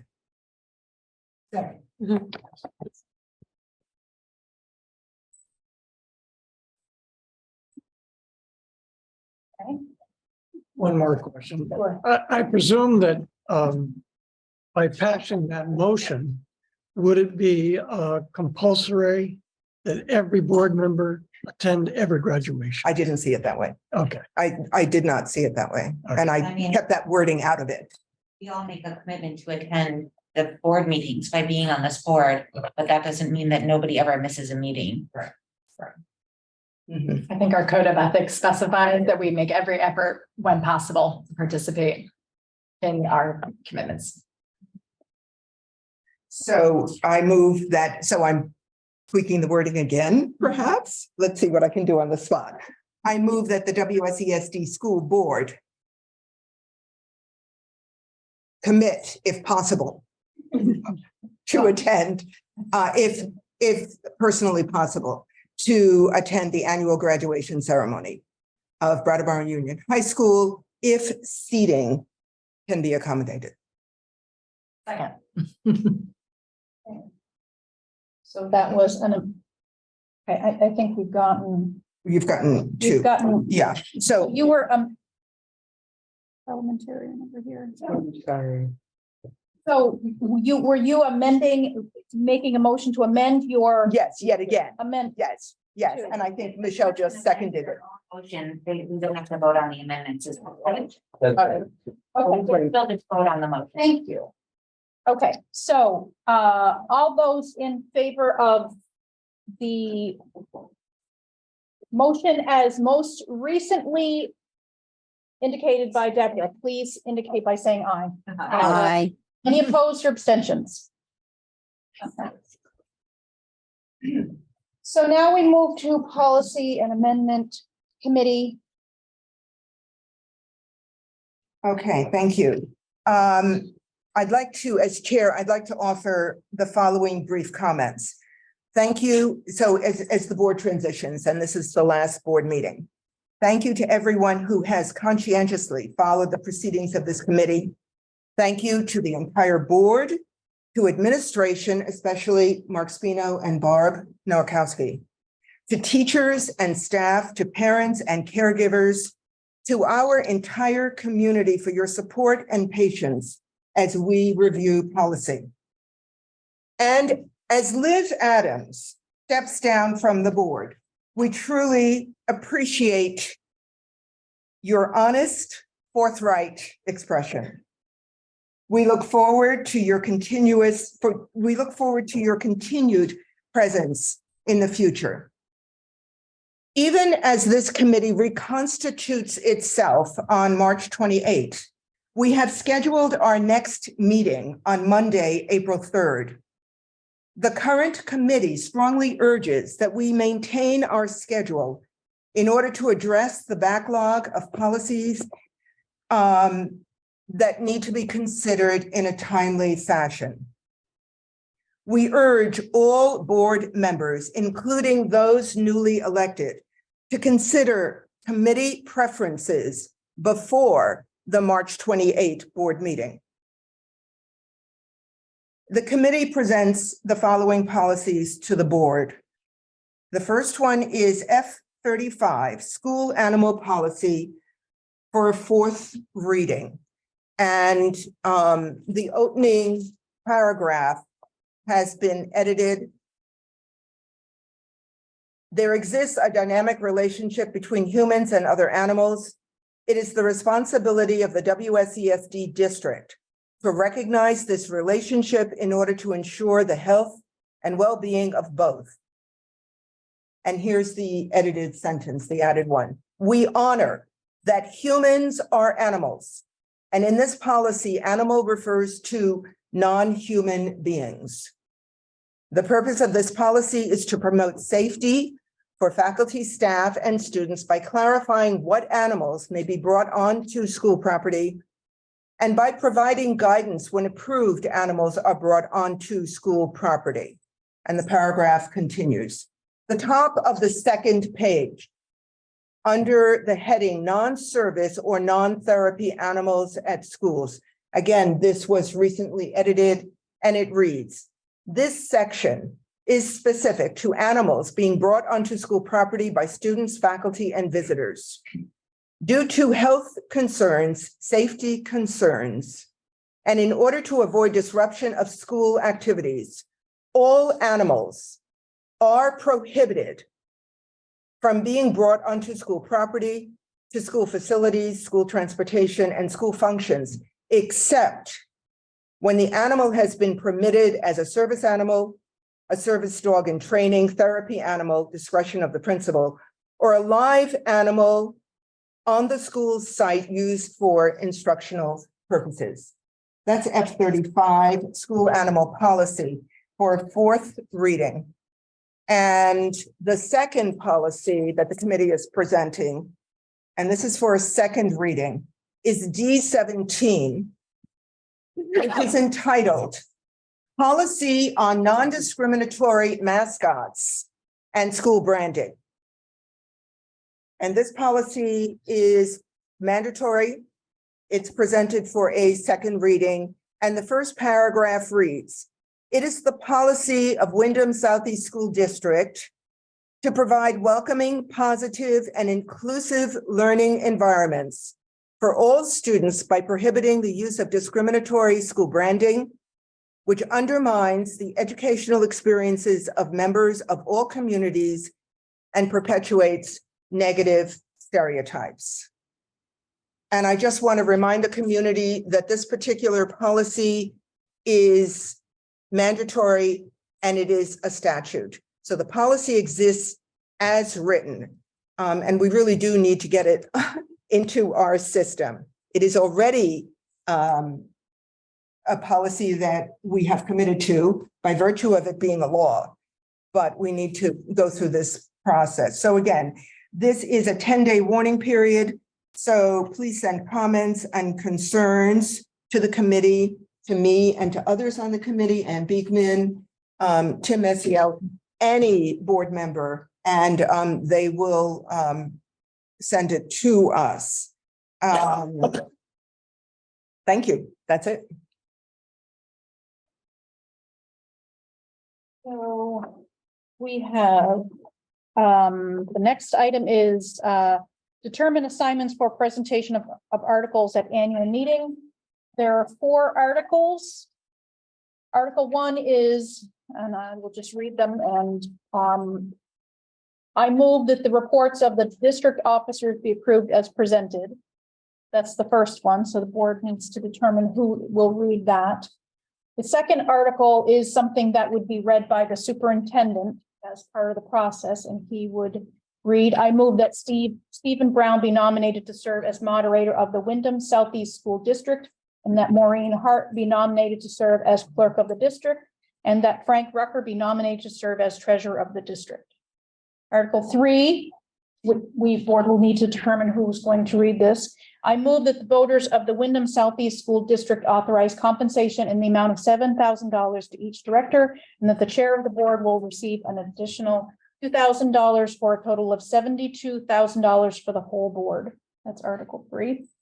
Article 4 is I move that the voters of the Windham Southeast School District authorize the school board to expend $62,704,054, which is the amount the school board has determined to be necessary for the ensuing fiscal year.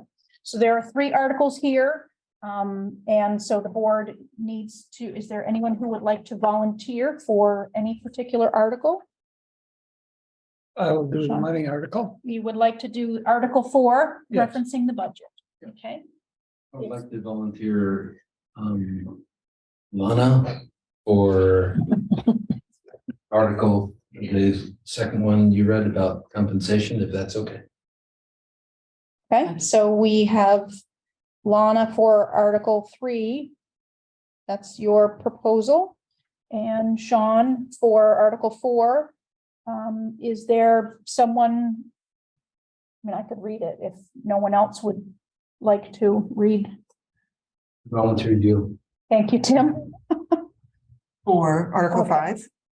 Article 1. Article 1. So, as it's been discussed, I would read Article 1. Mark would read Article 2, Lana would read Article 3, and Sean would read Article 4. Is there a motion for those to be read in, signed in that? Is there a fifth article? Is there? Oh, there's a bit. So it's the. Yes, it is the one that is non. So it says to transact any other business. That may legally come before the For the, meeting. right. Okay, Mhm. so. Is, I would nominate Kelly to read that one also. please, Sean. I volunteer, Robin, mix it up. That's fine. Okay, great. Mhm. Okay, so 1 is me, 2 is Mark, 3 is Lana, 4 is Sean, and 5 is Robin. Is there a motion for those assignments? So moved. Thank you, Deborah, Second. and thank you, Anne. All those in favor of the assignments of the articles for the annual district meeting, please signify by saying aye. Aye. Any opposed or abstentions? Okay, thank you very much. We will move over to the new business. We have 2 items there. One is really an executive session. The approval to pay a shared contribution towards the cost of the candidate forum. Action is needed. I did send that to the board members. There were, the cost was $150. My understanding is the Commons paid $50 and the Reformer paid $50, and the board is legally allowed to pay a contribution towards this. So is there a motion? And if I didn't say it, this email correspondence in regards to this and also a copy of the invoice was provided to the board before this. So they should be aware of what it is that I'm referencing. So moved. Thank you, Lana. Is there Second. a second? Thank you, Liz. All those in favor of approving the shared contribution towards the cost of the candidate forum, please signify by saying aye. Aye. Any opposed or abstentions? Okay, thank you very much. We move on to the last item, which is an executive session. A couple of retirements. Okay, resignations. wonderful. Yeah. Let's see. Carrie Dix will be resigning from her elementary integration special ed position at the end of the school year. Aaron Robinson from the high school will be resigning at the end of the school year.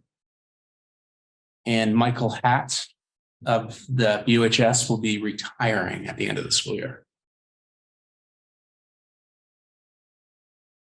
Okay, so Carrie Dick, she's elementary. I didn't. Elementary special educator. Special educator. And Aaron and Mike work at BUHS. Okay, so is there a motion to approve with regret Carrie Dix, the elementary special educator, and Aaron Robinson from the high school, their resignations, and Michael Hatt, his retirement?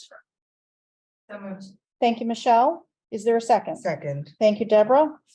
Okay, is there any discussion? Okay, all those in favor of approving with regret, please indicate by saying aye. Aye. Any opposed or abstentions? Okay. Some leadership council updates. Okay. BUHS is requesting Stephanie Bonin to join their leadership council. In Putney, two members are presented, Shannon Cheney and Liz Adams. And then at Green Street School, we will have the removal of Mo Hart as a member and Amanda Frey as a member. And you'd remove Ruby McAdoo from Putney. Got it. Okay, so we're adding Stephanie Bonin to BUHS. We are adding Shannon Cheney and Liz Adams and removing Ruby McAdoo. So Julie Ann just left, unfortunately, but we also at our last leadership council meeting concurred and that I would be joining the leadership council at Dummerston, if that feels good enough for you, or if you want to talk to Julie Ann and do it another time, but yeah. And at Green Street, you said removing Mo Hart and add and Amanda Frey. And in Dummerston, the addition of Michelle Green.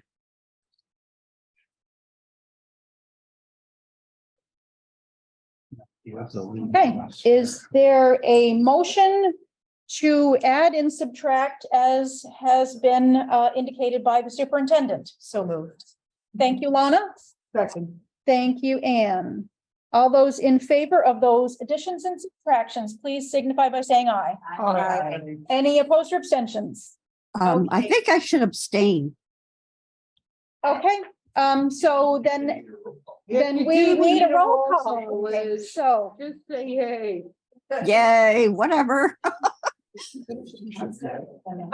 all right, so we're all, okay, so now we are moving on to the last thing, and if you guys just don't go anywhere, just 2 seconds. Let's see. I'm looking for my funding. I mean, you can hold it. Okay. Yeah. So would someone like to make a motion to find that premature general public knowledge will clearly place the public body or person involved at a substantial disadvantage?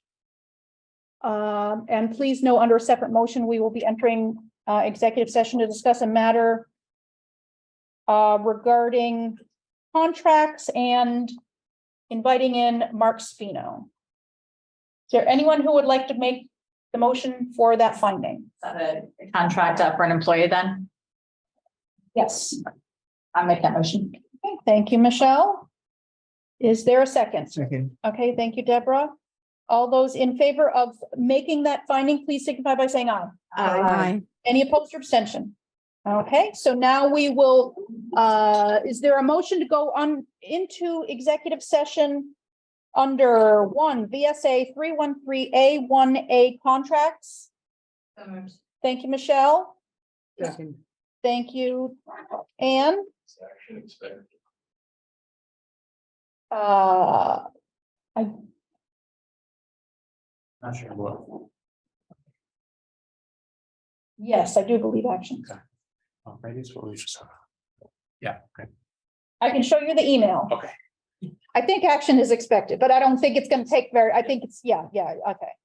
Okay, so I think we are at the point, all those in favor of going into executive session under 1 VSA 313A1A contracts, please signify by saying aye. Aye. Any opposed or abstentions? Okay, we are in executive session at 8. So we are rising from executive session at 8:48. And is there a motion to approve I got it. the recommend? I move that we approve the recommendation of administration with regard to a contract matter. Is there a second? Second. Okay, Anne and Deborah, you seem to be the active people this evening. All those in favor of approving Mark's recommendation, please signify by saying aye. Aye. Any opposed or abstentions? Okay, so we have approved, and I'm sorry that nobody else is here other than the board. Well, no, I mean, people on Zoom, I can't see you, but thank you for hanging in there.